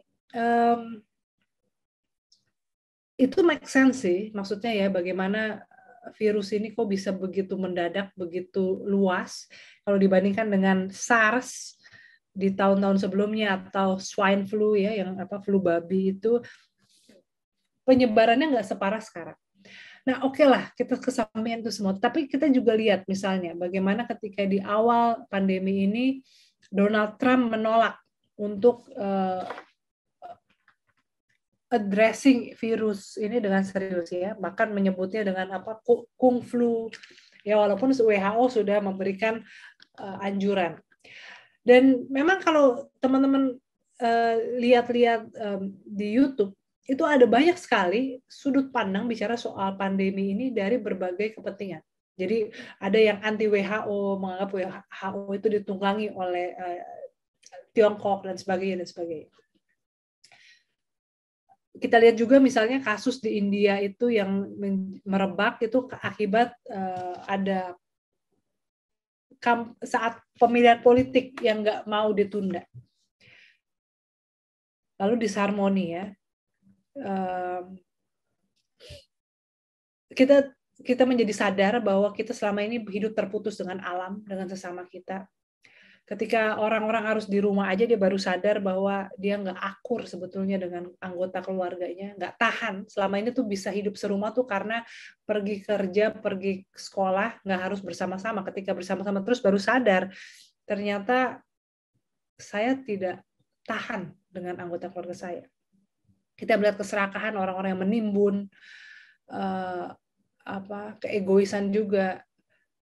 Kemarin baru ditangkap juga orang yang mewarnai APAR, alat pemadam kebakaran, dijadiin tabung oksigen. Dibilang itu tabung oksigen dijual, ternyata itu alat pemadam kebakaran. Salah satu anggota jemaat saya ada yang ketipu.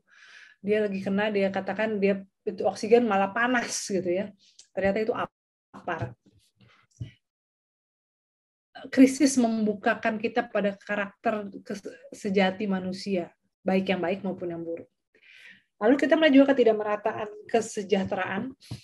Orang yang di rumah aja, ada yang bisa seperti kita masih bisa bekerja, beraktivitas karena kita punya alat perangkat elektronik, kita punya jaringan walaupun naik turun. Walaupun mungkin pas-pasan tapi kita masih bisa. Nah, sementara ada orang yang tidak. Ini kalau kita lihat juga keegoisan, misalnya ketika di Amerika Serikat orang-orang menolak lockdown di awal, mereka demo, dan itu yang demo itu bawa posternya bilang gini, saya mau main golf, saya mau potong rambut. Intinya apa? Mereka mau lockdown itu dilarang supaya mereka bisa tetap dilayani. Sementara ada orang yang ketika lockdown dia kehilangan mata pencarian. Lalu diskriminasi, kebencian terhadap yang berbeda, kita tahu anti-hate, anti-Asian crime ya. Sebetulnya kan itu kan logika yang nggak masuk akal. Kenapa orang Asia dianggap sebagai pembawa virus? Orang Asia itu sudah nggak tinggal di negara itu sejak lahir, hanya karena wajahnya Asia. Tapi ini kan menunjukkan bahwa kebencian itu sudah ada, lalu tinggal dicari saja justifikasinya. Dan kita masih tidak kunjung belajar dari cara hidup kita terhadap alam. Misalnya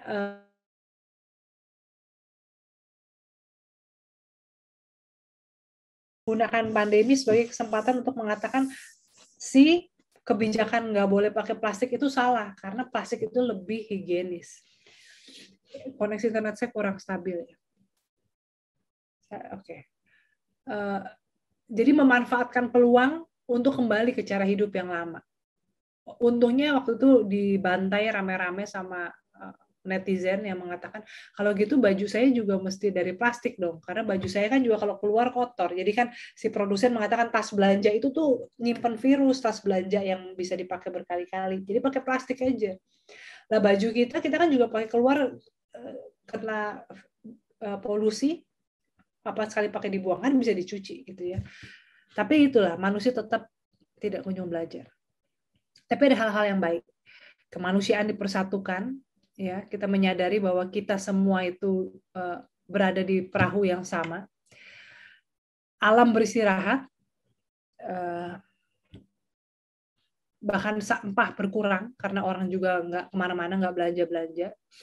Lalu prioritas kehidupan tertata kembali, belajar kecukupan, kita menyadari apa yang penting, ya. Orang tua yang menyadari selama ini dia nggak kenal anaknya. Lalu juga belajar untuk cukup, nggak usah khawatir, nggak usah menimbun, karena yang makan itu nggak harus 3 macam lauk, gitu ya. Dan di awal perang dan terorisme itu berhenti ketika pandemi ini terjadi. Sayangnya memang hanya sebentar, kemudian nggak lama mulai lagi ya. Sama seperti kita udah terbiasa dengan pandemi, kagetnya lewat, lalu kita kembali berkelakuan semaunya lagi. Nah, transforming the crisis. Bagaimana pandemi ini kita pahami menjadi kesempatan untuk kita hidup dan bekerja sama tanpa sekat-sekat identitas dan kepentingan ekonomi politik. Kalau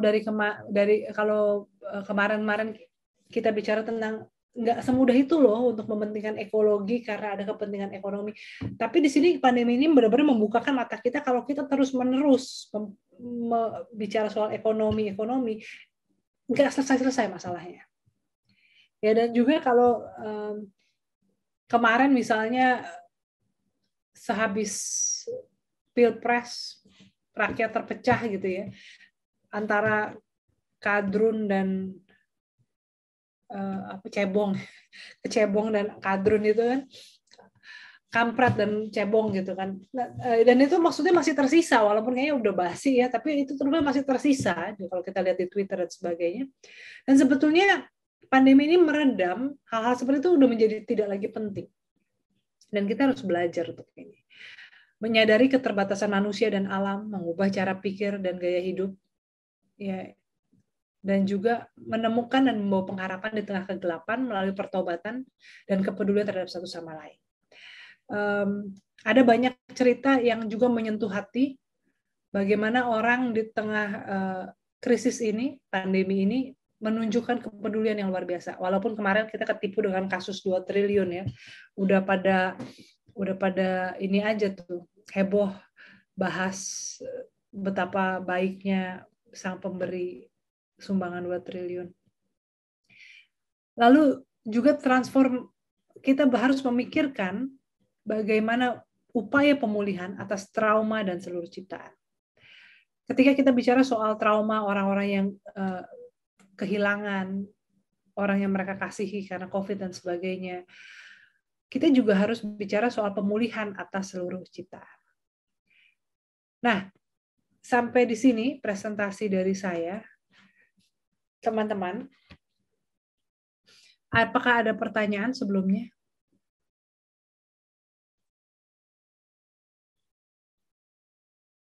Oke, ini dari Pak Purwadi ada. Saya nggak ada Kak Yusti, jadi saya sendirian. Oke. Visi ekologi yang Ibu jelaskan bagus, namun berhadapan dengan pemerintah, peraturannya baik, kadang-kadang berkompromi dengan korporasi yang punya kepentingan. Visi ekologi tidak dapat berbuat apa-apa. Bagaimana bisa menghadapi hal tersebut? Oke, lalu saya baca dulu aja ya. Menyoal keseimbangan ekoteologi dan ekonomi, ada beberapa daerah yang terus mempertahankan adat istiadat dengan melibatkan sejumlah hewan dan tumbuhan penggunaan jangka pendek konsumsi berlebihan. Adat ini sudah dipengaruhi oleh modernisasi kapitalisme, sehingga menggeser makna sebelumnya. Prestis membawa sebagian besar terjerat pada eksploitasi, sadar atau tidak disadari. Pertanyaan saya, langkah konkret apa yang bisa dilakukan untuk merespons situasi seperti itu? Oke. Dari Parlin Sihite, ekologi sebagai konteks bergereja, mengingat Roma 8:22. Fondasi seperti apa yang perlu kita bangun untuk menciptakan gereja hijau dalam konteks bumi yang sakit? Pohon ara yang tidak berbuah. Oke, ini Pak Budi komentar aja. Ini Usi atau Bung Dey, sorry saya nggak tahu. Ini merespon ya dari merespon untuk Pak Parlin. Oke, jadi memang pertanyaannya kurang lebih sebetulnya pertanyaan awal adalah bagaimana kita secara praktek bisa sebentar. Bagaimana kita pada prakteknya bisa mewujudkan apa yang ideal ini ketika berhadapan dengan pemerintah, ketika berhadapan dengan korporasi. Memang lagi-lagi nggak mudah, tapi sama seperti gerakan teologi pembebasan, sama seperti gerakan feminisme, kita memang mulai dari akar rumput. Dalam banyak seminar ketika saya bicara soal ini, saya selalu bicara soal kekuatan kita sebagai konsumen. Dan syukur-syukur kalau ada produsen yang mendengar seminar itu, webinar itu, maka kekuatan sebagai produsen. Kalau misalnya kita berhenti beli produk sawit misalnya, produk turunan dari minyak kelapa sawit, dengan sendirinya kita akan mengubah kondisi pasar. Nah, jadi kekuatan ekologi ekonomi kita ini perlu kita gandeng. Bagaimana kita memilih untuk belanja di pasar, belanja produk lokal, bukannya import hanya karena murah, itu menentukan. Nah, kemarin juga kan dikatakan ada yang menyebutkan orang Kristen itu 10% dari penduduk Indonesia 27 juta. Ya, saya lupa kemarin siapa yang bilang lebih banyak daripada penduduk Australia. Bayangkan the buying power kita. Kalau kita bilang sorry, saya nggak mau. Ya. Di Jepang, di Korea, sekarang banyak restoran halal. Padahal berapa banyak penduduknya yang muslim atau turisnya yang muslim. Tapi bisa demand, bisa menciptakan permintaan pasar. Nah, kita nggak terlalu sedikit loh kita di Indonesia orang Kristen. Jadi kalau kita mau mengedukasi warga gereja, dengan tadi kan bisa kayak sistem oasis itu ya, observasi, akomodasi dan sebagainya, sosialisasi, edukasi, lalu kita mengajak mereka berpikir panjang, berpikir luas, kita punya kekuatan untuk mengubah itu. Jadi memang harus dengan akar rumput dan juga jangan terbatas pada orang Kristen. Kita kerjasama, kita menggandeng teman-teman dari berbagai kelompok dan agama ya. Nah lalu tadi Dina, pertanyaannya ketika misalnya antara adat yang ternyata juga nggak ramah lingkungan. Nah ini juga kita perlu mengakui. Sama seperti kita bisa mengakui bahwa teologi kita selama ini nggak sempurna. Ada Kak Dian, ini ada beberapa orang di waiting room, bisa tolong diperiksa dan di admit. Bukan ya? Mahasiswa Kak. Oh, bukan mahasiswa. Oke. Soalnya saya lihat ada terus. Thank you, sorry. Nah, jadi gini, ketika kita bisa mengakui bahwa teologi kita itu salah atau tidak lagi tepat, maka kenapa kita nggak bisa mengakui bahwa adat dan budaya kita juga salah dan tidak lagi relevan? Ya. Jadi memang kan gini, teologi kontekstual yang kita ini kan kadang-kadang seperti pendulum ya, dari teologi gaya kolonial, misionaris kolonial yang mengatakan budaya lokal itu penyembah berhala harus dibersihkan jadi Kristen buang semua. Lalu kita belajar teori kontekstual, merangkul budaya, sehingga kayaknya semua yang dari budaya itu jadi baik dan nggak boleh, ya mereka selalu jadi korban, disalahpahami, dipinggirkan, sekarang nggak boleh diganggu-gugat, ya nggak juga. Nah ini jadi saya berikan dulu, sama kita menemukan titik tengah. Ya, mendapati bahwa budaya kita juga nggak selalu sempurna. Oke, itu Dina, kira-kira bagaimana kita meresponnya? Kita perlu dengan menyadari bahwa budaya kita ada, tradisi kita nggak selalu sempurna dan mau mengubahnya. Tapi jangan juga lalu digantikan oleh modernisasi dan kapitalisme. Nah ya, kita tetap harus menemukan ekoteologi yang tepat. Lalu Pak Parlin, fondasi apa yang perlu kita bangun untuk menciptakan gereja hijau? Ya, sebenarnya fondasi apa tadi ya? Ekosentris, kesadaran bahwa kita adalah bagian dari seluruh ciptaan, kita saling terhubung dan sebagainya. Ya, itu semoga menjawab ya. Tadi pohon ara sudah dijawab oleh Bung atau Usi Day.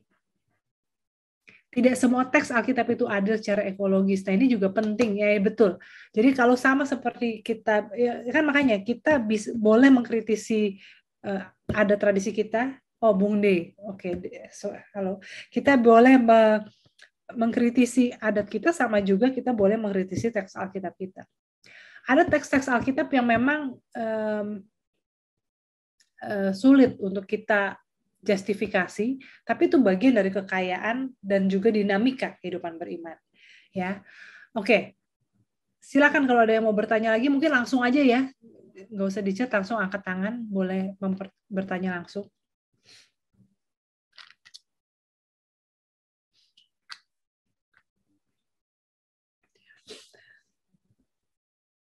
Teman-teman sambil menunggu kalau ada yang, oke.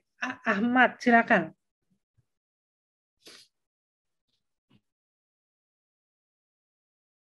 Silakan Ahmad mengajukan pertanyaan. Masih di mute? Oh, nggak bisa unmuted ya, karena ini hostnya yang tapi sudah Kak, sudah bisa. Coba lagi. Terima kasih. Terima kasih banyak Bu Yola. Bagi saya persentase Bu Yola hampir setiap hari semacam provokasi gitu bagi saya, Bu. Saya ini Bu, melihat diskusi teman-teman yang kemarin yang tadi pagi dipresentasikan, dan saya melihat ada 1-2 benang merah begitu yang kemudian dari kemarin sempat terpendam begitu Bu. Saya membayangkan sebetulnya kerangka berpikir hari ini atau melihat semesta begitu. Kemarin kan perdebatan ada di sekitar panteisme atau panenteisme gitu. Dan mungkin setelah ini kita akan sama teman-teman aman begitu yang menurut saya juga ada lensa yang yang kaya dari teman-teman yang orang-orang sebut orang-orang indigenous people gitu, yang kira-kira masih mewarisi epistemologi animisme dan dinamisme yang lalu gitu, yang kita bisa melihat anima atau jiwa atau roh di dalam benda-benda sekitar gitu. Nah, melihat hari ini bagaimana agama-agama yang dicitrakan agama langit begitu, samawi atau agama-agama Abraham yang juga punya konsepsi sendiri, yang sesekali dia diajak tabrakan begitu dengan yang kita anggap orang-orang primitif begitu. Nah, namun dalam bagian ini menurut saya sejauh mana nih kira-kira Bu Yola gitu, karena beberapa paradigma saya lihat mencoba menabrakkan itu dan itu tidak relevan, dan berdiri lagi kemudian superioritas agama-agama Abraham dan dalam konteks ini Kristen misalnya. Nah, bagaimana kira-kira saya sih membayangkan ada paradigma yang saling menyerbuki gitu, sehingga tidak ada yang kemudian mencoba arogan dan kita mencoba menarik batas. Lalu saya bilang bagaimana kita mending kembali ke lensa itu, sehingga kemudian kita tidak berani kemudian menodai ciptaan lain gitu, dan dengan segala macam perangkat-perangkat yang kita berada di atas gitu, sehingga bagi saya kita gambarkan soal piramida atau lingkaran ekologi ciptaan manusia,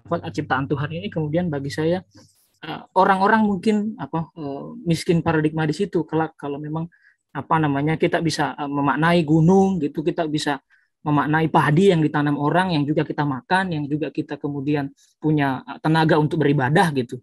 bagaimana kemudian melihat kosmos itu kemudian nyatu bahwa tanpa petani-petani kita juga beribadah. Kalau tidak makan begitu dan tidak sehat, kita tidak mungkin beribadah kepada Tuhan yang Maha Esa gitu. Itu yang saya kemarin sempat kumpulkan, Bu Lela. Mohon pencerahannya, Bu. Terima kasih, Bu. Ya, baik, terima kasih. Jadi memang ini sebetulnya pada dasarnya memang kalau kita sebuah kritik bagi teologi kita yang tradisional itu memang kadang-kadang membuat kita jadi merasa apakah bangunan teologi kita selama ini tuh bisa menjadi rumah kita terus ya. Sama seperti misalnya ketika beberapa feminis di awal ketika mereka berteologi, mereka merasa saya tidak bisa lagi jadi orang Kristen. Karena di dalam kekristenan terlalu patriarkis, terlalu banyak ayat-ayat yang bicara dengan bahasa kekerasan terhadap perempuan, terhadap tubuh perempuan. Saya tidak lagi mendapati rumah dalam kekristenan. Ini yang terjadi. Jadi ada waktu awal gelombang teologi feminis itu banyak mereka yang menjadi post-Christian feminis. Nah, kadang-kadang juga mungkin kita, ketika kita dibukakan kesadaran baru, kita merasa agama kita ini selama ini banyak salahnya. Ya, jadi lalu buat apa kita pakai? Nah, tapi sebetulnya salah satu kunci dari ekoteologi adalah keseimbangan dan juga kan kerendahan hati ya, menyadari bahwa kita ini bagian dari seluruh ciptaan. Manusia bukan yang paling utama, bukan yang lebih hebat, manusia bagian dari seluruh ciptaan. Nah, sama juga ketika kita bicara soal teks-teks kita, artinya kita juga nggak perlu ini sama contoh lain misalnya kayak ketika orang belajar tentang interreligious ya, agama-agama, berbagai agama, menyadari wah ternyata sama ini klaim superioritas agama saya ngaco misalnya ya, lalu ya udah kalau gitu nggak usah beragama. Ini kan jadi kan kayak ekstrim. Ketika misalnya ketika menyadari orang tua kita nggak sempurna, ya udah kita nggak usah punya orang tua. Atau ketika kita menyadari tangan kita rusak, ya udah dipotong aja. Nggak usah seperti itu gitu. Nah jadi semangat ekoteologi adalah kita sebagian dari a bigger system, saling membutuhkan. Dan termasuk agama itu kita perlu pahami juga bagian dari ekosistem kita yang juga memberi energi. Kalau ini kita buang, kita menganggap udah nggak perlu,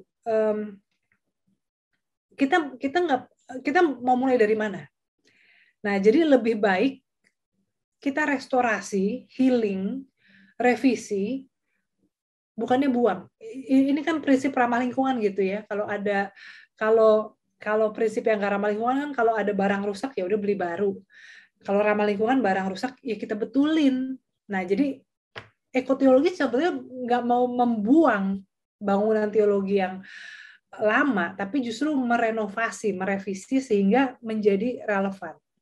Ya, jadi sifatnya restorasi juga terhadap teologi kita. Kurang lebih seperti itu.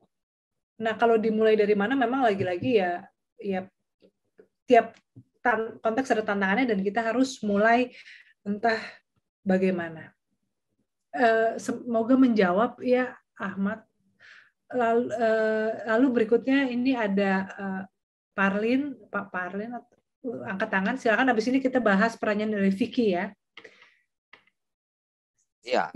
Silakan. Terima kasih Bu. Sangat tertarik saya kajian Ibu tentang perjanjian Allah dengan Nuh dalam Kejadian pasal 6 sampai 9. Yang mau saya bertanyakan begini Bu, yang jelas kita tidak bisa hanya mengkaji dari segi narasi teks di luar daripada konteks itu sendiri. Perlu ada kajian-kajian lain untuk mengkaji bagaimana teks dan konteks air bah. Sehingga karena kita ketahui seperti yang Ibu bilang, akibat dosa itulah pemusnahan bumi, pemusnahan alam dan lain sebagainya. Sekarang yang mau saya bertanya begini, Bu. Kira-kira bagaimana masa depan pelangi berhadapan dengan masa depan pelangi di masa kini? Itu yang pertama. Masa depan pelangi. Ya, pelangi di masa Nuh diperhadapkan dengan masa depan pelangi masa kini untuk menciptakan dunia yang lebih baik itu sendiri. Okay. Itu yang pertanyaan pertama, Bu. Terus kajian Bu tentang ekoteologi dalam masa pandemi COVID. Bukankah virus itu sendiri juga adalah makhluk hidup?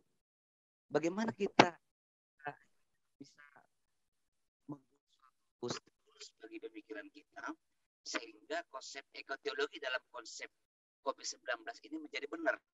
Soalnya ada juga yang otak saya mengatakan itu kan makhluk hidup. Apakah memang perlu ada pemusnahan yang demikian? Apa kira-kira solusi teologi yang bisa kita berikan untuk menjawab ekologi COVID yang demikian? Terima kasih, Bu. Oke, baik. Nah, yang pertama dulu tentang soal pembahasan kitab Nuh. Memang gini, kan presentasi ini kan terbatas dari segi waktu dan juga metode. Saya sebetulnya ada papernya, cuma kalau saya lagi menayangkan slide, nggak bisa baca paper, ini serba susah dengan keterbatasan kita berwebinar itu, lalu juga keterbatasan waktu. Tapi percayalah bahwa ketika teks itu dipakai sampai kesimpulan itu ada proses interpretasi dan studi yang mendalam dan menyeluruh gitu ya. Jadi memang mungkin presentasi saya sangat terbatas, sehingga kesannya kok gampang amat sampai pada kesimpulan itu. Tapi saya mempresentasikan sebuah proses hasil proses studi yang panjang. Lalu soal masa depan pelangi saya juga nggak tahu masa depan pelangi, tapi lebih kayak gini. Jadi tafsiran teks itu kan mengajak kita untuk melihat bahwa jangan GR kalau ngeliat pelangi bahwa itu sebenarnya janji Tuhan untuk kita, bahwa kita nggak akan dibinasakan. Itu janji Tuhan. Melihat pelangi itu mengatakan kita bahwa Tuhan tuh mengasihi bumi dan kita tuh harus merawat bumi yang dikasihi Tuhan kalau kita mengasihi Tuhan. Nah ini memang kembali tentu tafsiran itu nggak bisa hanya satu macam, satu sudut pandang. Itu sangat kaya. Dan oleh karena itu justru saya mengundang teman-teman di sini untuk terus memberi sumbangsi pada tafsiran-tafsiran Alkitab ya, karena ya kembali tadi ini nyambung dengan apa yang menjadi pergumulan Ahmad. Jangan, walaupun memang ada banyak hal yang bisa kita kritisi dari Alkitab kita, tradisi kekristenan, bangunan, dogma kita, tapi itulah rumah kita, keluarga kita, dan justru tugas kita merestorasi dengan segala kerendahan hati tanpa merasa inilah satu-satunya jawaban. Lalu tadi pertanyaan yang kedua adalah soal apakah virus itu bukannya makhluk hidup. Dan ini sama seperti kalau misalnya ada tumor atau sel kanker dalam tubuh kita. Bisakah kita katakan sel kanker itu bagian dari kita? Ya iya juga, bagian dari tubuh kita, ada di dalam tubuh kita. Tapi kan dia merusak, memakan. Nah, jadi dan dia sebetulnya bukan sesuai dengan desain awal. Bukan sesuai dengan desain awal, melainkan bagian dari apa ya?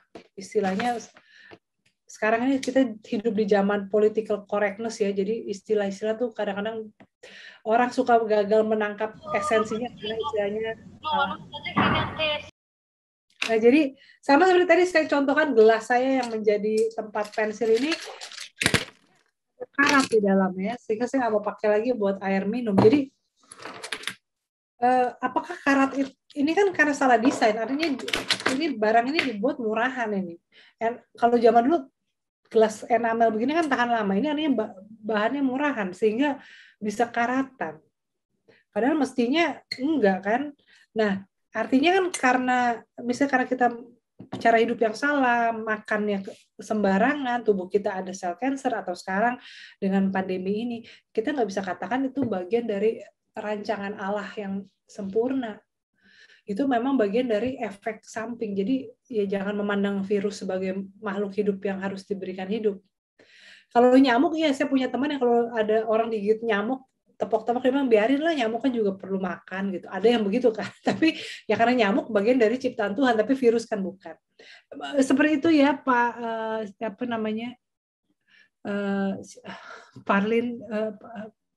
Saya panggil Pak, walaupun mungkin masih muda, takutnya daripada sudah bapak-bapak saya panggil nama kan jadi nggak sopan. Udah bapak-bapak Bu. Udah bapak-bapak ya, kelihatannya masih muda, sorry. Oke. Wajahnya aja masih muda. Oh, wajahnya, ya oke. Baik, selanjutnya kalau Vicky, saya tahu Vicky masih muda, jadi saya panggil Vicky. Vicky terkait dengan ekoteologis yang hendak dikomunikasikan kepada kelompok masyarakat, apakah perlu dialog terkait ekoteologis terlebih dahulu atau hanya membangun partnership untuk meninggalkan friksi yang dihasilkan kemudian, atau ekoteologi ini disampaikan secara umum untuk menunjukkan persamaannya saja dibandingkan perbedaannya. Nah, ini pertanyaan yang menarik. Kalau secara praktis kita bilang nggak usah, orang kan tujuannya yang penting kita kerjasama ya. Tapi memang ketika kita menjadi kerjasama sebagai alat, akan muncul isu-isu yang berdasarkan teologi yang berbeda. Contohnya, misalnya waktu itu saya dengan kelompok teman-teman aktivis lingkungan yang kami punya Zero Waste Nusantara, itu sebetulnya Facebook dan Instagram. Lalu kami dari situ muncul kelompok WhatsApp namanya Tampah Pantang Nyampah, karena zero waste kayaknya terlalu intimidating. Itu dari Sabang sampai Merauke. Jadi ada 7 kelompok. Jadi kalau satu kelompok itu 300 WhatsApp, berarti ada sekitar hampir 2.000 orang. Nah, kelompok ini sebagian besar memang tentunya non-Kristen, karena ini dari Sabang sampai Merauke. Waktu itu kami pernah bicara soal populasi. Nah, salah satu yang ini kan kenapa mesti punya anak sendiri? Kenapa nggak adopsi? Ada begitu banyak anak yang membutuhkan keluarga. Lalu ada yang mengatakan karena anak adopsi itu nggak berhak warisan, harus anak kandung. Lalu saya bilang, kenapa? Itu hukum agama. Nah, di sini kan artinya kan mulai bicara soal hal-hal tertentu, ada teologi yang menghalangi. Memang ini kita jadi harus hati-hati juga, karena apalagi di Indonesia isu agama gampang sekali digoreng menjadi isu penistaan. Nah, tapi kalau kita duduk dulu bikin ekoteologi bersama dulu, kita nggak jalan-jalan. Nah, jadi memang masing-masing di rumahnya, di rumah teologinya bikinlah sendiri, kita bertemu, lalu ketika ada perbedaan-perbedaan itu kita saling memperkaya tanpa harus mengkonversi. Di grup itu saya nggak bilang kalau saya pendeta. Salah satu kenapa saya juga punya 2 Instagram, yang satu supaya di Instagram yang bicara soal lingkungan, saya nggak usah bicara soal gereja. Bukannya karena saya malu atau apa, tapi supaya orang bisa menangkap pesannya tanpa takut atau curiga dengan hal-hal lain. Nah, jadi memang ini perlu berjalan bersama, tapi ya kalau yang udah kenal ya tahu saya pendeta, dan buat mereka itu hal yang positif. Jadi bagaimana kita berjalan bersama itu antara praksis dan juga berteologi, tapi jangan saling menunggu, karena kalau nggak kita nggak mulai-mulai. Semoga menjawab Vicky. Baik, ada pertanyaan lain dari teman-teman?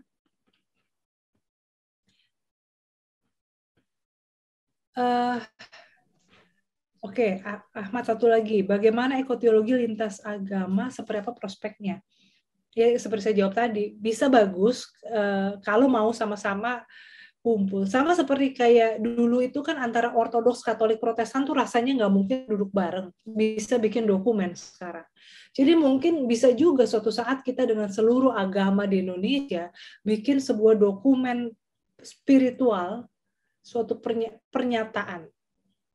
Tapi itu proyek elit lah, kalau menurut saya. Itu proyek yang ada bagus, ada juga nggak apa-apa, karena lebih penting gerakan akar rumput. Tapi itu baik kalau bisa, karena itu bagian dari wujud kerjasama antar agama. Saya boleh, Bu? Silakan. Siapa ini? Saya tidak akan saya bisa lebih baik dengan. Siapa ini? Sorry, nggak kelihatan. Budi. Oh, iya, silakan, Pak Budi. Iya, terima kasih, Bu. Bagi saya, ketika kita bicara ekoteologi, sepertinya kita tidak bisa lepas dari konsep pertemuan teologi dan budaya. Dan tentu sebagai pendeta-pendeta, kita kan sudah dibekali basic teologi. Latar belakangnya masing-masing mungkin berbeda, tapi sumbernya tetap sama Alkitab, dan itu sudah kita lakukan, khotbahkan selama tugas kita. Nah, supaya kita tidak terjebak menurut saya pada antara teologi dan budaya. Ketika kita coba untuk membangun konsep ekoteologi ini, saya membaca tulisan Teologi Tanpa Tinta. Logos tidak terkurung dalam teks-teks Alkitab, bahwa logos juga itu dapat dijumpai dalam narasi di luar teks Alkitab. Kebenaran juga ada pada unsur di luar teks. Saya pikir ini juga perlu bagi kita untuk memahami bahwa kita sebagai pendeta, kita kan jadi pionir untuk mengajak umat untuk mengembangkan ekoteologi ini. Dan kepada kita, para pemimpin gereja ini, yang selama ini sudah bicara, kemudian persoalannya bagi saya ketika kita akan menyampaikan ini, kita seperti akan berhadapan dengan konsep yang sudah kita tabur selama ini. Jadi bagi saya persoalannya ada di diri kita, dan oleh karena itu kita harus berbesar hati memang untuk kemudian reinterpretasi kembali teks-teks Alkitab. Saya tidak pernah menganggap teks Alkitab salah. Pikir kita mungkin sepaham tentang hal ini, tetapi interpretasi selama ini mungkin yang harus dikaji disesuaikan dengan kondisi kita hari ini. Ada sebuah, saya pikir tanda-tanda untuk ancaman kerusakan lingkungan ini sudah sangat nyata di hadapan kita. Dan ketika kita kemudian tidak melakukan interpretasi baru terhadap hal ini, mempertimbangkan banyak hal, termasuk yang sudah digambarkan selama pelatihan ini atau pendidikan ini, saya pikir kita seperti kemudian mau menabrak sesuatu yang sebenarnya sudah jelas di hadapan kita. Saya berterima kasih untuk materi yang disampaikan ini, dan tentu akan lebih memperkaya saya secara pribadi untuk melakukan sesuatu yang perlu mungkin sederhana saja dari lingkungan pribadi dan keluarga saya, supaya mungkin akan bisa kemudian dikembangkan lagi dalam lingkungan yang lebih luas. Mungkin itu saya, terima kasih Bu. Iya baik, ini komentar ya, dan sebetulnya apa yang disampaikan menyampaikan apa yang sudah saya sampaikan juga. Baik, terima kasih. Oke, ini ada pertanyaan dari Pak Parlin lagi ya. Oh, tapi Pak Parlin nggak nanya ke saya. Ini ada Pendeta Farli tapi Japri, bagaimana cara menyuarakan metode ekoteologi kepada pemerintah? Nah ya, ini memang pertanyaan praksis ya, tergantung konteks masing-masing. Kemarin juga dikatakan ya orang Kristen perlu juga masuk ke dunia politik. Ya itu bagian lah dari perjuangan kita. Kalau kita sebagai pemuka agama ya kita mendorong umat untuk masuk ke dunia politik. Terakhir ini ada komentar saya bacakan, gereja dalam wujudnya bukan hanya institusi tapi komunitas personal. Dalam Gereja Katolik Roma juga dikenal keluarga sebagai gereja. Apa yang kita lakukan dalam menjaga alam sejalan dengan spirit ekoteologis termasuk dalam praksis bergereja. Kalau menggerakkan institusi untuk memulai ekoteologi cukup sulit, masih ada yang berperspektif antroposentris, mulai dari diri kita ditularkan ke sekeliling kita. Ya betul, memang ketika saya seorang aktivis lingkungan, saya bukannya ekoteologis. Disertasi saya bukan soal ekoteologi tapi soal keadilan antirasis. Saya punya asosiasi teologi yang lain, bukan ekologi yang saya lakukan sebagai bidang teologi saya. Saya mulai dari keprihatinan pribadi yang sejak remaja saya sudah miliki, dan saya mulai di gereja dari mulai ngumpulin sampah, melarang pakai air minum dalam kemasan. Tapi ketika saya terus lakukan itu dan konsisten, lama-lama itu dikenali. Saya ketemu dengan orang-orang yang sehati sepikir, dan pada akhirnya itu ya, yang kecil ini bisa terus bergelombang. Jadi teman-teman nggak usah berpikir langsung top down mengubah tata gereja dan sebagainya. Kita mulai lakukan dengan konsisten, suarakan, gunakan sosial media, gunakan segala cara untuk terus bicara soal itu. Lama-lama kita akan menemukan orang-orang yang sejalan, dan ini akan menjadi gerakan yang makin besar, gitu ya. Baik, karena waktunya sudah jam 10, teman-teman juga perlu istirahat sebelum masuk ke kelas berikutnya. Kita selesai dulu di sini, nggak usah leave karena sebentar lagi kan masuk ke webinar. Lalu untuk tolong persiapkan untuk nanti ya final exam, mohon perhatikan durasi waktu karena kita ada 80 orang yang Pak Vison maaf ya, resen tapi sudah habis waktunya. Mungkin pertanyaannya bisa ditulis di kolom chat aja. Baik, gitu ya teman-teman. Sekarang kita istirahat dulu, nanti kita ketemu lagi siang sesudah makan siang.